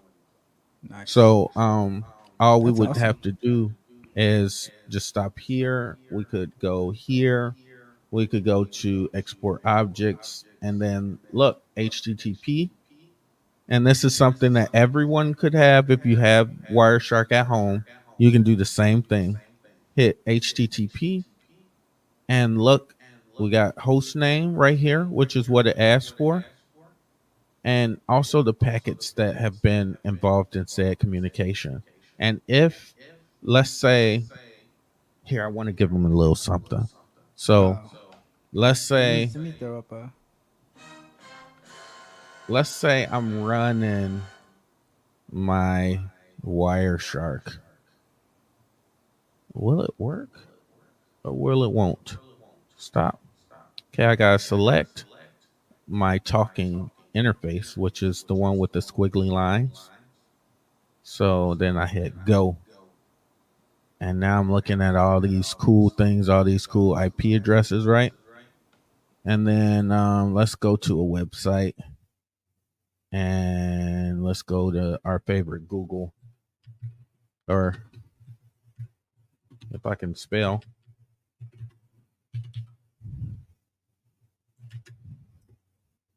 And then let's go look at an image. Um, who doesn't like a good taco? Tacos everywhere. Block. It doesn't work, but let's just look at pictures of tacos because tacos make me happy. All right. And then I'm going to right click and then I'm going to save the image. And I'm just going to save it in downloads, right? So as I'm downloading, there's things happening over here, right? Some magic of the internet. Let's just stop. If I go and then I say export objects again and then HTTP, because none of the information that I was communicating on used the HTTP protocol, I can't, there's no information here. So I just wanted to quickly show you guys that if you're using a specific protocol, that everything that you want can't necessarily be pulled if you're not using the right protocol, or if it's protected. Like in this case with HTTPS, I wouldn't be able to do what I'm doing with the PCAP file that was provided to us by the security group, which allows me to then go look and export objects and HTTP. So they were using an unsecured um, uh, uh, method, and now I can pretty much gain access and understand like what was going on a little bit easier. So we're gonna stop right there. As we continue moving, there'll be opportunities again for us to use cool cool things such as uh, Windows. Uh, Gosh, I forget Windows. Um, my brain is not working right now. Windows Process Explorer and Process Monitor. Thank you. In order for us to understand like some of the things that's going on inside of your actual endpoint, or what's going on inside of your computer, right? To try and seek out some of the crazy processes. We'll also cover some other things, which we have environments that's actually built, or other um, other boxes or servers that you're going to be able to take advantage of to explore. Like if we just went to that IP address that was mentioned inside the PCAP, I believe. Um, let's bring it back up, and then with that, I'll close out. If we just went back to that, what was it? What was that IP address that was captured? Let me double check. It started with 70. Was it 70 something or Yeah, I another? think so. Yeah. All right, let me. If we went to, let's just go back. One, two, three, three. If we go to file, I'm just gonna cheat again. 70, 55, 2.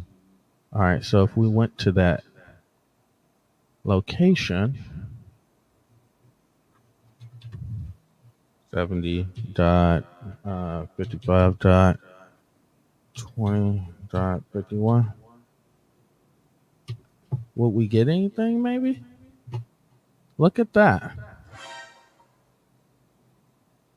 So we got some really cool artifacts that's sitting around inside here, and there's some data that's in here that that's going to lead us in the future towards some really cool stuff to discover. So I just want to thank everybody for taking the time to check out Sox University and some of the offerings that we're preparing to bring from our home to yours, or from our data center to you, in order for you guys to get better and stronger each and every day. Nice. So, in my chat, Tech Takeover says, I might have missed this, but I assume this will work on Mac as well. Seeing how you can use the VM through the browser, I think I just answered my own question. SMH. So, I can you can touch on this a little bit more, but I'm on a Mac, right? And so that was something that we're trying to work through today, and that's what one of the reasons that I'm going to go through the instructions and revamp it and stuff like that, just to make sure that we have clear instructions for Mac users and for Windows users and for Linux users. um, but just to answer real quick, I had to get the Sonic Wall Mobile Connect, I think it was, I got. Mobile Connect for you. Uh-huh. and Mobile then Connect. and then I had to get then I had to get a different software too, right? To be able to get to that Uh, test environment. so once you connect with the VM, or with the Mobile Connect, you can connect to the VMware access using just the web, Okay. or you can use the actual client. I recommend the client always because you have a stronger connection. But if people prefer to just not install stuff on their box, there is a possibility for that, with the exception of the VPN, which is provided by the Sonic Wall Mobile Connect. Perfect. So, if you are interested in becoming a beta tester of Sox University, go ahead and send us an email to socks at ephemeralnetworks.com. And I have pinned the information to become a beta user in my chat. So check it out, and send us an email with your social media handle, and we will get you provisioned in the next 2 weeks, and we'll help you to get started. If any issues, let us know. We'll get that taken care of. But we do appreciate you, and hopefully that the modules can bring a lot of value into your life. All right. So let's get back to our questions. We have some really, really good questions coming up, and then we will wrap up the night once we're done with that. All right. So I can't wait. let's go back to, we have some good questions. Trust me, really, really good questions. All right. So let's go to me. That's fine. All right. So let's get to our next one. We are going to. So this one says, I'm the CISO director. Should I be reporting to engineering? That should be engineering. You know what? Is Like, it engineering or a engineer? it's engineering. I'm just, Oh, okay. I Okay. just, I'm a terrible QA person. So, all right, cool. All right, should I be reporting to engineering? Right. And this sticker's driving me crazy. Okay, so let me read the full context for you, and then we can get your expertise on this dire situation. All right. So it says.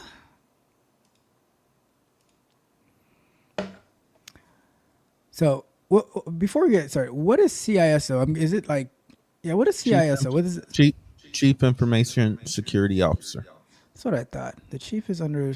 Okay, so I'm the chief information security officer slash director, reporting to engineering. When I first started, I said to anyone who would listen, this would be problematic since I work for the business, not IT technically. Well, it just got real problematic when protocols weren't followed by my own boss recently. They did three things in 1 week, which are huge security risks. I had to report them for one, since it could come up during audits, and that didn't go very well. They are they are the type to seek revenge. I really hope the C-suite has my back, but I think I need to actively start looking elsewhere. Any tips for dealing with this while I look? What do you got for Which us, part? Socks, on this situation? Which part? Just working inside of an untenable situation.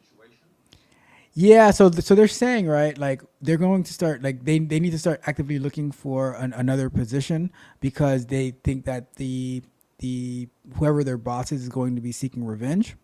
Hmm. So, any tips for dealing with this particular situation of the security risk, like protecting the company for the audits, protecting themselves while they look for another position so they can be safe? 3 minutes are If up I had on the clock. a soundboard, I would say run and run quickly. So but the I don't have reason anything for that. the only reason why I say that, and I said it an untenable situation, is because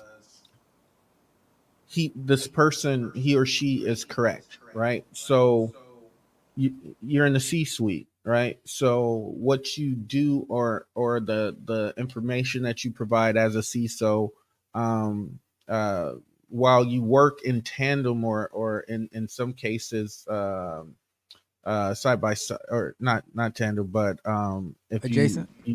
you work in some way, the relationship should be complementary. But of course, like the chief information security officer, as well as his assets, should be outside of the domain and the purview, or the purview of the IT staff. I mean, uh, that doesn't make sense. It's kind of scary unless you have to wear multiple hats. I have seen it where you wear two hats, and that's just kind of what the situation is. I've not seen it with the CISO answering to IT. That's typically some type of indication of turmoil that has pre-existed before the shift, because that power alignment doesn't make sense to me. Um, but what I would recommend is, as you seek other employment, which I would recommend that you do. Um, I would not talk ill of the previous place that you worked at, but I mean, I would, as a CISO, you come, that title in itself states that you have a level of technical acumen that's not easily located. The biggest issue that you're probably gonna bump into is the pay issue, where whether or not the next place that you're gonna transition into is gonna pay you at a commensurate rate, or at a reasonable amount, um, that you're looking for. But I would definitely, I mean, you could take off the CISO and then just be a director, and then because I see a lot more director positions that exist out there that do more of the CISO actions anyway. So it depends on what you want to walk around and be called, right? To me, I'm just passionate about what I do. I have no aspirations for sitting in a CISO, position. Um, but I do, I hats off. There's so much capability that you have. Like auditing teams. We just had some DevSecOps questions that popped up with requirement to people having to take on risk acceptance because the risk appetite wasn't. It sounded like the risk appetite wasn't in a particularly positive space. So I would definitely seek to be influential in that way as well. Like they always can use people with that type of skill set, and I would limit my interactions, but also document because there are reporting features that you owe to the business that you're employed to protect. I mean, if and even if you don't feel very welcome, just execute your job at the very best that you can, while also seeking the egress route. That's all I got.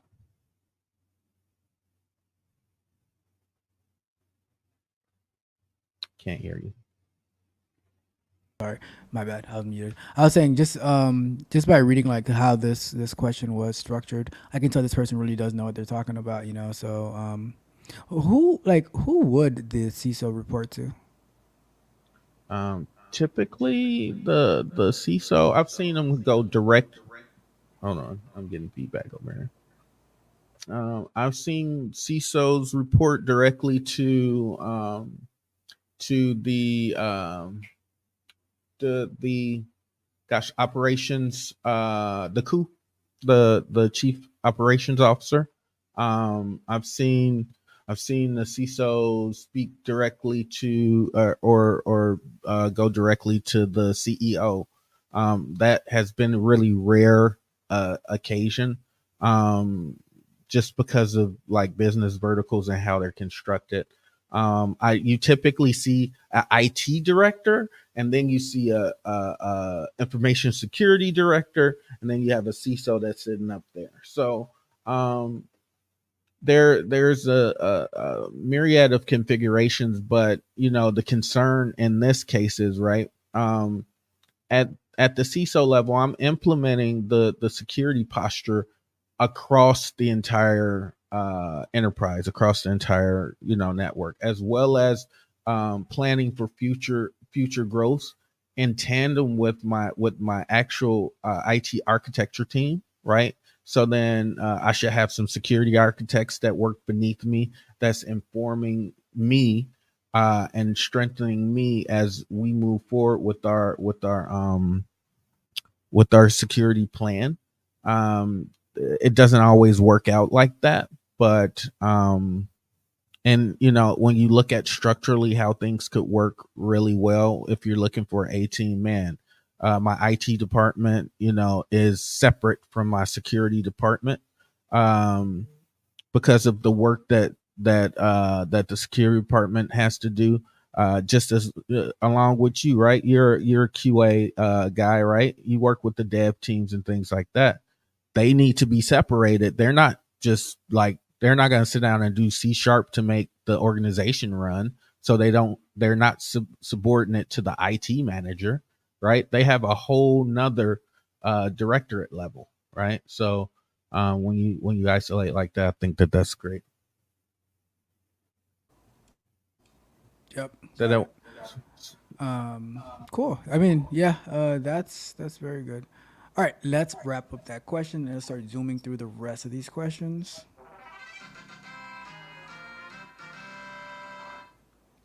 All right, so the next one that we have, let's go to, and the topic is: do breaches actually cause for a loss in trust and credibility? That is a very, very good question. All right. So this one says, where is it? All right. So I'm always hearing about how preventing breaches is so important because it will devalue the company in the eyes of the customers. The customers, right? The idea is that customers will lose trust in a company that mishandles their data. This seems this seems to me to be really just a myth.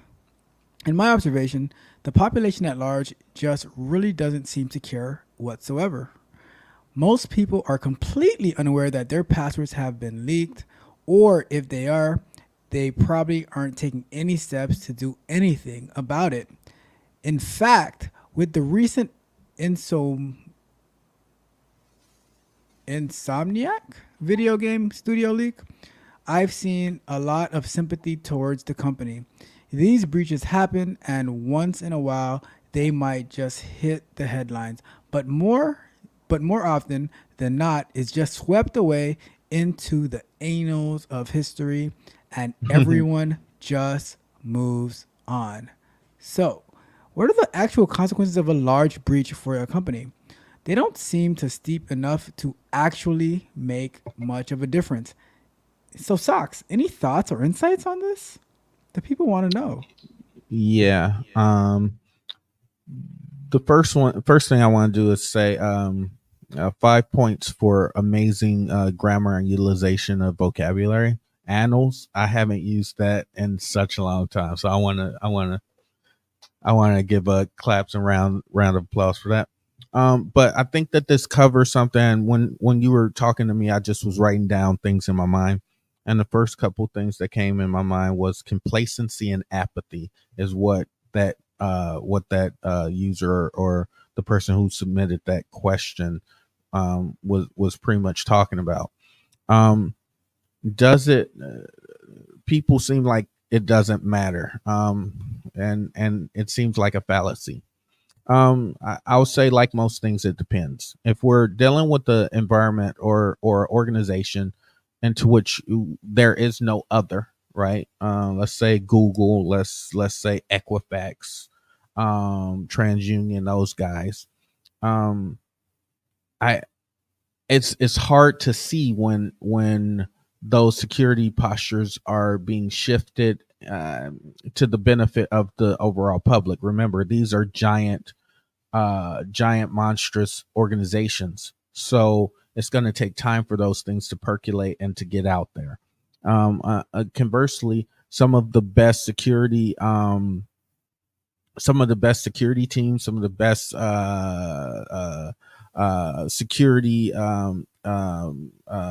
adjustments and postures come out of these places. Now, when we start talking about at the individual level, whether or not people are concerned as to whether or not they have great password hygiene. I mean, I think the utilization of the term password is problematic. We should always be saying passphrase, right? Open up a book, your favorite book, and pick out a sentence, and that's one of your passwords, and you can continue to do that throughout your life, and it's easy for you to remember too because it's your favorite book, right? Um, and it typically meets the minimum password complexity, like 16 characters and minimum, right? Um, do people pay for this? Yeah, absolutely, they do pay, and there's hefty fines that go around, but it's hard to see the pain, right? So think about it like this: if we let's say the IRS was targeted and all your PII, all your information got leaked and breached out, right? And they paid the amount that they had to pay, so they paid that amount. What other punishment could you leverage without then also punishing yourself, right? So we got to talk about that. We got to talk about risk as well, or the passing on of risk. A lot of people believe that when you get this cyber insurance that you're inoculated from the threat, or that used to be a popular thought. I'd like to believe that we're a little bit more mature as a country and as well as security professionals when it comes to things like that. And um, I like to believe, and I've seen socks and knocks that work tirelessly to protect against breaches, and it's not because it's some made up thing.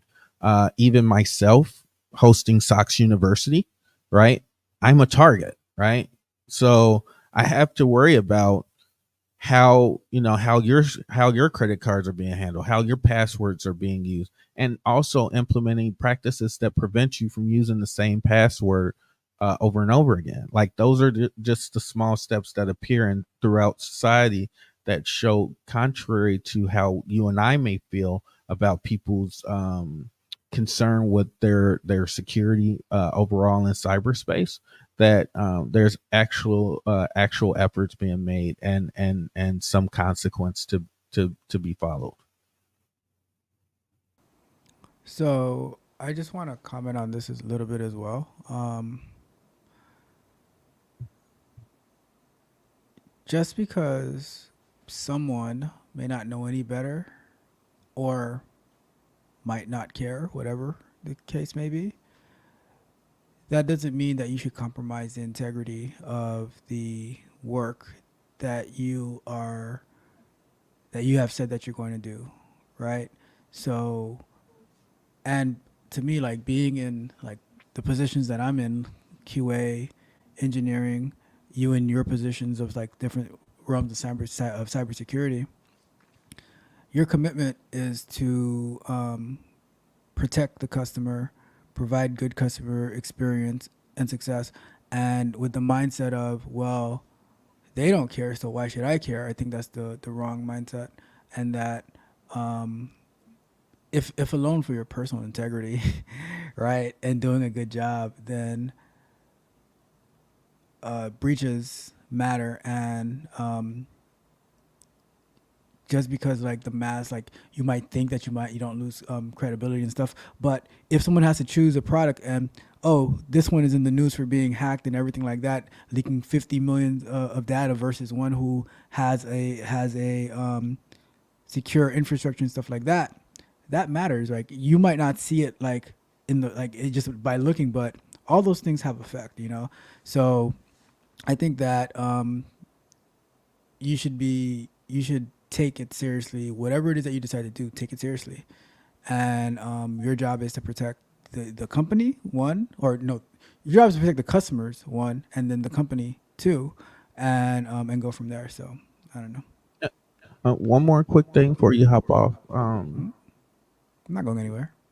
We also need to, because I heard the pain in that question, because I've been a SOC analyst before, and that sounds very much like a SOC analyst or person involved in a high pressure environment that's like, hey, change your passwords, and they're consistently being faced with people that's like, oh well, I'll change it, or I forgot how to do that, and you know, just being worn down. And if that is your position, just all I can say is keep it moving, keep grooving.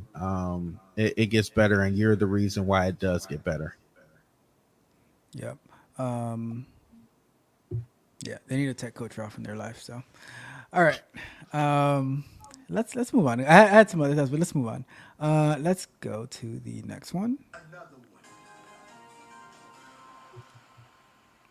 So real quick, if you are enjoying the stream and you haven't done so yet, go ahead and like the video, share the video, leave us a comment, leave us a chat, subscribe to the channels, both channels, and hit the notification bell so you can know every time that we go live or drop new content. All right, let's go to our next one. Yeah, help me get 75 subscribers. We're working on it, all right? We're working on it. So, this one is, can a company examine an independent contractor's personal laptop? So this is going to be a good one, all right? So this one says, all right.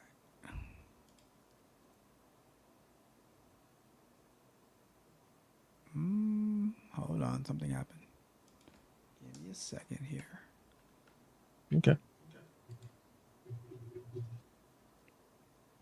What happened to my question?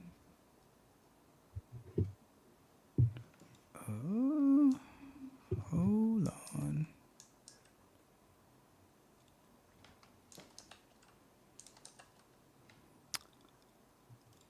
I lost the exact question, but I know what it is, right? So, oh, yeah, no, there it goes. There it goes. So, okay, here it is. All right. So, this person, they are based in the UK, right? So, going back to UK, it says, my wife does contract work for a company. She is not employed by them, but did sign various security policies when she started consulting for them. She picks up ad hoc work and uses her own laptop to do this. The company used to provide a VDI environment for contractors to access, a walled garden for the data, but due to performance, have stopped doing this. All right. Yep. Yep. You know, sometimes you connect into those environments, they go super slow. It's All right. slow. The impact of that is that they want to screen share, to examine her laptop, her own one, not the company one, to ensure it complies with various security policies. It does. I've set it up. The husband set it up. We're a little uncomfortable with this. I understand why they want to do it, but is it normal practice in an internal audit land to examine an independent contractor's laptop like this? That is the situation that we're in. Can they look at my personal laptop and, you know? So, 3 minutes are on the clock, Socks. You are good to go. So I'll do my best to stay inside of the inside 3 minutes. But okay, so you're in the UK. I'm just gonna be honest with you. Um the GDPR and the different regulatory practices that happen over there are a little different than what happens over here. I would offer that inside the initial documentation that she signed, did it even give her permission to allow her personal device to access the company intranet or internet?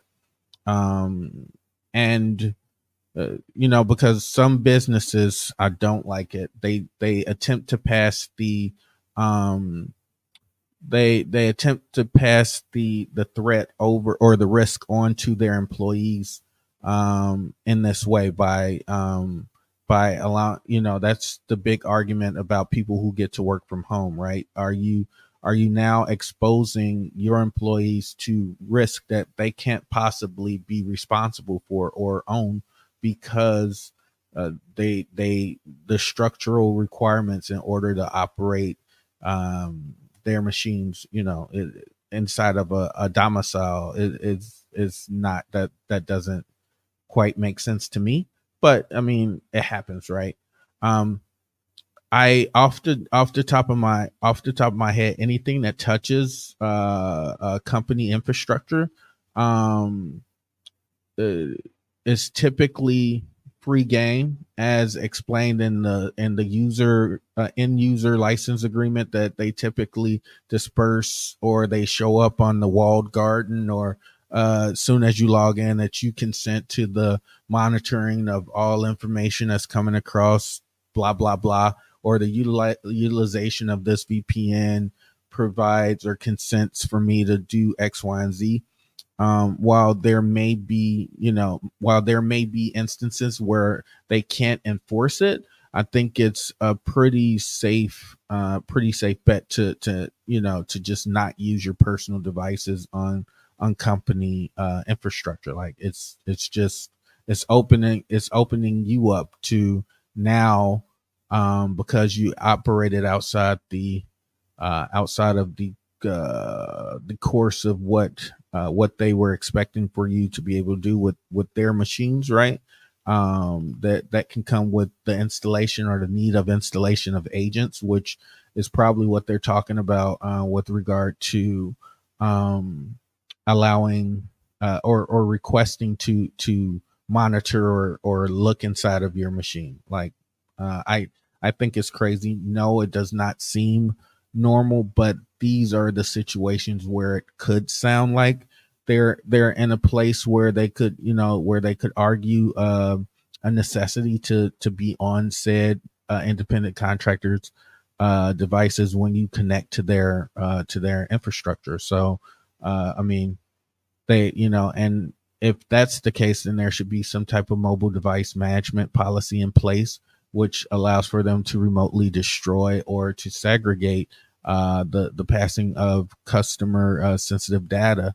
So there are so many levels of information that would be needed to be possible for me to really answer this question with any um with more more truth or more fact, but just based upon my just glance or understanding of this question, um, no, to answer is this normal? No, but you are connecting to the business's infrastructure, so they've requested, they did not demand, and they didn't force. So um, I think it's up to you as to how you want to proceed with that.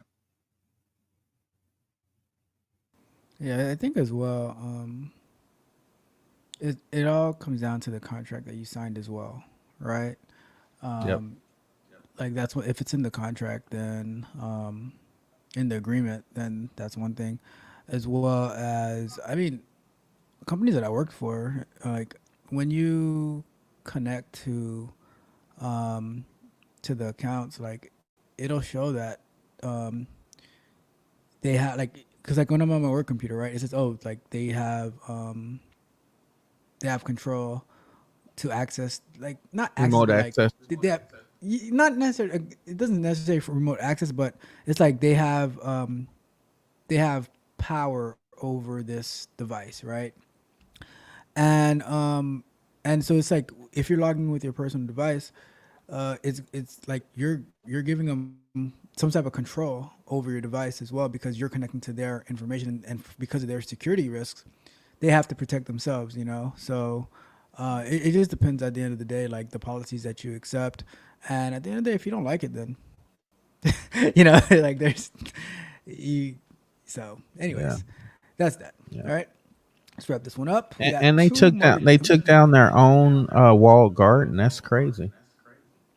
Yeah. Well, I don't know if they took it down as much as they don't. The person doesn't want to use it because of the lack of efficiency using it. So it can go either way. So Ah, that okay. because like you know it can go because like logging into that environment could be like really slow while you can like VPN and still like have access to your machine and connect to so that's how I can also envision it as well. So Hmm. all right, let's get we have two more to go and we're almost done, right? So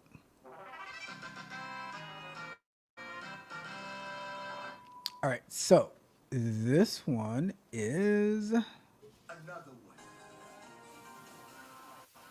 oh my goodness, hold on, let me fix my typos. All right. So this one is how can I get some shadowing freelancing experience in cybersecurity? And to give you some more context, it says so I'm looking to get some shadowing freelancing in IR and MA. What is IR again? Really, Incident this could be applied response. to any. Ah, okay. Incident response. And what's MA? Mach- um, yeah, machine. No, it's not. I'm sorry, my brain's not working. All good. Doesn't matter. Really, this could be applied. This could apply to any cybersecurity field. The best advice for path forward. So I've got a job as a cybersecurity analyst that I really enjoy currently, more on the defense side, and I mainly help manage one application for my company. I really enjoy incident response and MA though, and would love to explore the field further. Obviously, I can go door knocking and see what I can find, but in my opinion, not many companies would just let me rando tag along for that and be a burden. I've done a few courses on it, so I'm not a complete rookie. Overall, 3 years into the IT field. Do you have any advice for me, Socks? Any advice whatsoever? Malware analysis is the MA, Ah, I okay, think, nice. It sounds and, about right. and that's dope. By the way, to be into those two things. And you just want to. It sounds like okay. He wants to go on some incident responses and do some reverse malware analysis or some malware analysis. Yeah, either freelancing or shadowing to see how So it's done, stuff like that. so freelancing for sure. I could recommend. Man, what you call it? Synac. I was a Synac Red Team operator before, and they have a dope platform where you can freelance, and they pay pretty decent. Where you can do some malware analysis and some incident response. It's a little bit. They do have bug bounty type platform like HackerOne, another good one, and BugCrowd. Um, but I would look in that direction. There's another place I think it's Murdoch Industries. I gotta look. I gotta look again. But there are a few freelance websites where you can go and do that. If you check out, oh, a good friend of mine has a organization called Cyber Dojo that I used to belong to. Cyber Dojo, they do incident response as well. So there's opportunity there, but I believe you'd have to be out in the DMV in America. So if you're not in America, sorry. Um, and then also always going and getting those reps because malware analysis is something that quickly leaves the brain. So just really staying sharp on that. As far as uh, going to knock on doors and getting hooked up with people. You know what? Also, Penacity, Penacity. A good friend of mine runs that, and they always have red team engagements that you might be able to, and I believe that they may have some IR MA type stuff. But again, that's a Maryland, Delaware, DC type of deal. So um, I wish I had more options other than the Flare Challenge that happens every year. That's hosted online for you to get involved with that. That's a FireEye initiative. It's a CTF though. Um, that's all I got. As far as incident response, do you do anything related to incident response? Mm-hmm. Yeah. Yeah. Would we be able to It's set up? actually some stuff like that inside of Sox University, specifically some Splunk stuff at the higher tiers is some security onion stuff and some rule building in the lower tiers so that you can get some familiarity with writing rules and stuff like that. Yeah, I was just thinking about the shadowing part of the question, where I mean, we could do a cyber shadowing session, like I don't think that that's outside the realm of possibilities, like a tutoring program. something like that, Yeah. or at least shadow. Like, oh, this is like create some type of environment of like, okay, this is what I would do, and this is and then they Mm-hmm. can tag along, ask questions, something like that. We'll talk about it some more, but I think that'd be Just set up a good opportunity, environment good exercise. Cool. and poorly configure them. Sounds good. Yeah, we'll talk about that. Like let's put that on the to do list. So let's wrap up that question, and then we get to our very last question of the night. So before we get to our last question, remember we are looking for beta testers, beta users for Sox University. If you are interested, then go ahead and send an email to socks at ephemeralnetworks.com gmail.com. I have the information pinned to the top of my chat, including the subject line beta tester and your YouTube handle or your LinkedIn or wherever you got this from, right? Let us know and we will get you provision in the next 2 weeks and give you all the documentation you need. You get the 30 days for free to try it out, give us your feedback, all of that good stuff. So very good information in there. So yeah, reach out to us. We're looking for at least for about 30 people. So let's do that. All right. And if you haven't done so yet, subscribe to both of our channels, mine Tech Coach Ralph and at Free Range Stocks. And hit the notification bell, like the video, share the video, leave us a comment, interact with us in the chat. So let's get to our very last question of the night. All right, you ready for this, Stocks? I am. All right.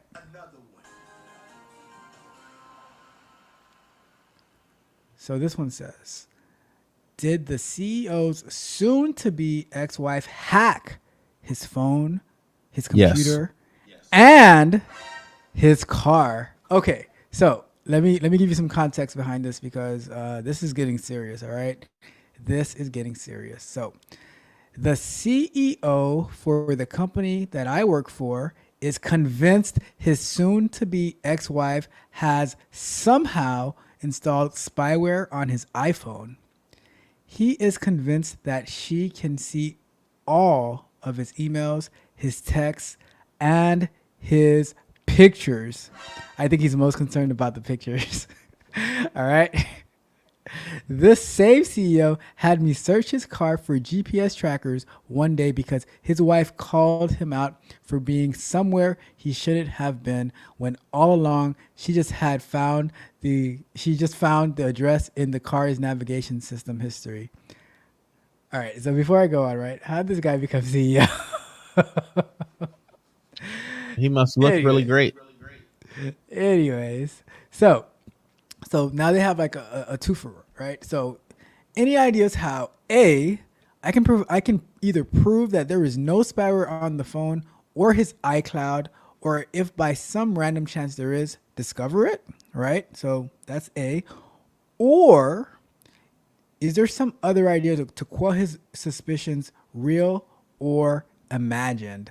So that is the topic. Do you got it? Like, do you need any more? Do you need me to go over Give me anything? two Or seconds. okay. So Sock's going to get reinforcements. Okay. So that is a serious one, and Natasha is having a ball with this one. Oh my goodness! I am curious to know what the outcome of this is. Right. All right. Socks is back to answer.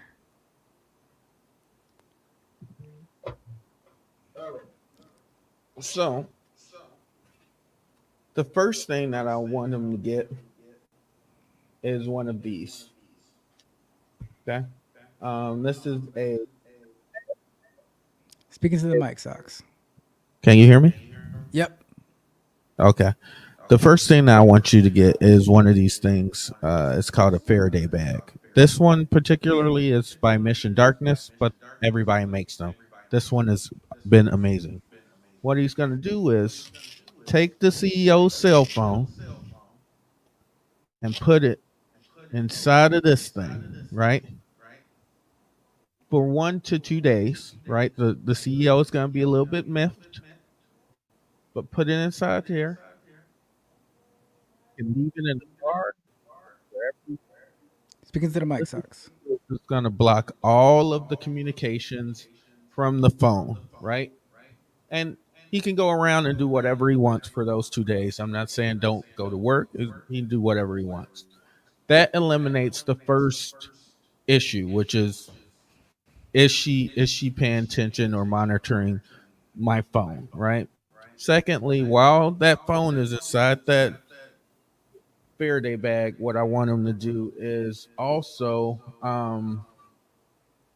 what do I want him to do? I want him to go to Google and check and make sure that that phone tracking or the navigation data is not set to on, right? Because one of the things that if you share accounts or if someone looks through your phone, like your phone just pretty much tells like where you've been or what you drove through. That in that case, in those cases, it's just your phone doing what it's doing, and it's not really spyware. There are some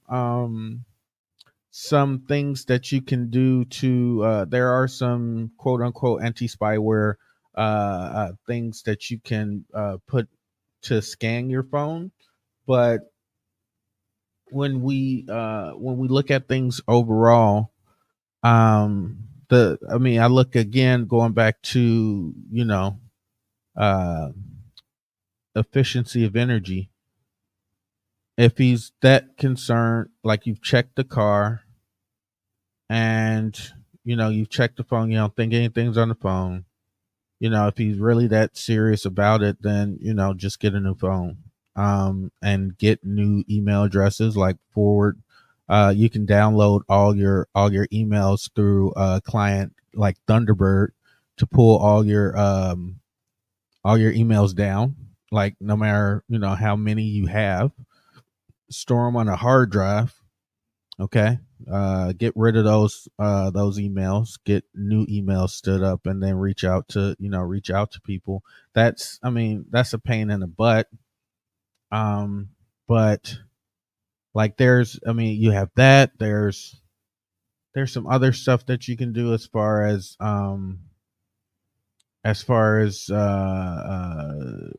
checking and making sure that the access to your phone or to those things are done by easily. Get something like some type of OTP device. It could be a one-time password device, or you can get a two-factor device like a YubiKey. You can change all your passwords and then link it to your YubiKey so that you can't open up or engage inside of like any of the email or services unless you use a YubiKey. Like I mean, it goes back to using two-factor authentication and stuff like that. Even there's a setting that you can that you can go into your phone in order to disable just using your fingerprint to unlock things, or disabling using facial recognition only. Like, not only do you have to use facial recognition, but you also have to use a pin, which is something that was introduced by Apple and through Android, because people were having their identities and having things stolen from them there too. So um those are some of the things off the top of my head that I would look at. Um, I don't, if you're paranoid, you're paranoid, and they're the only way to really, to be sure and make people feel safe and comfortable after you've done that deep, thorough searching your in the car is going around and for the phone stuff, just swap it out and swap out those email addresses where possible, and then keep it moving.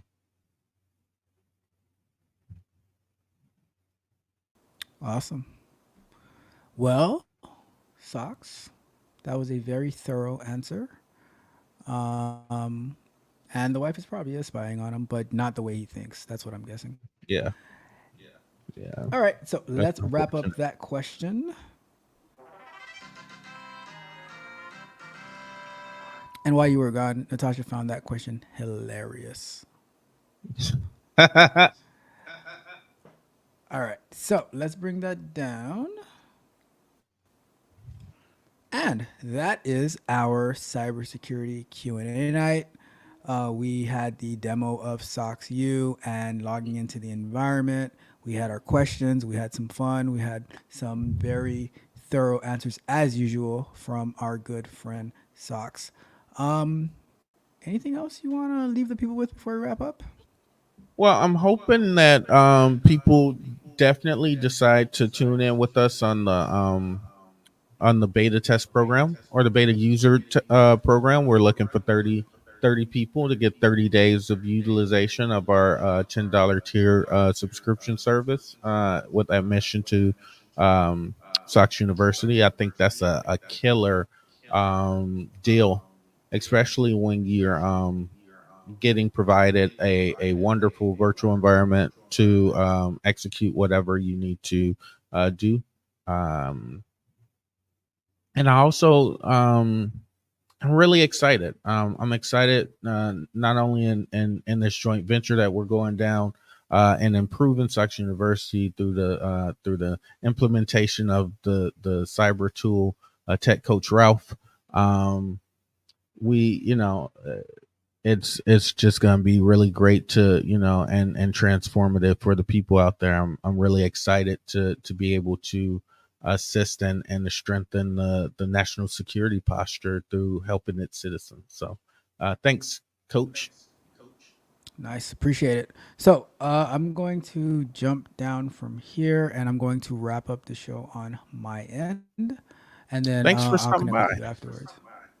It was my pleasure, and thank you for answering the people's question. You are the people's champ.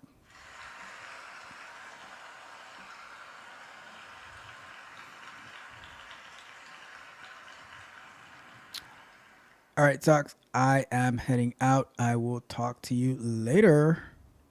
Have a great one.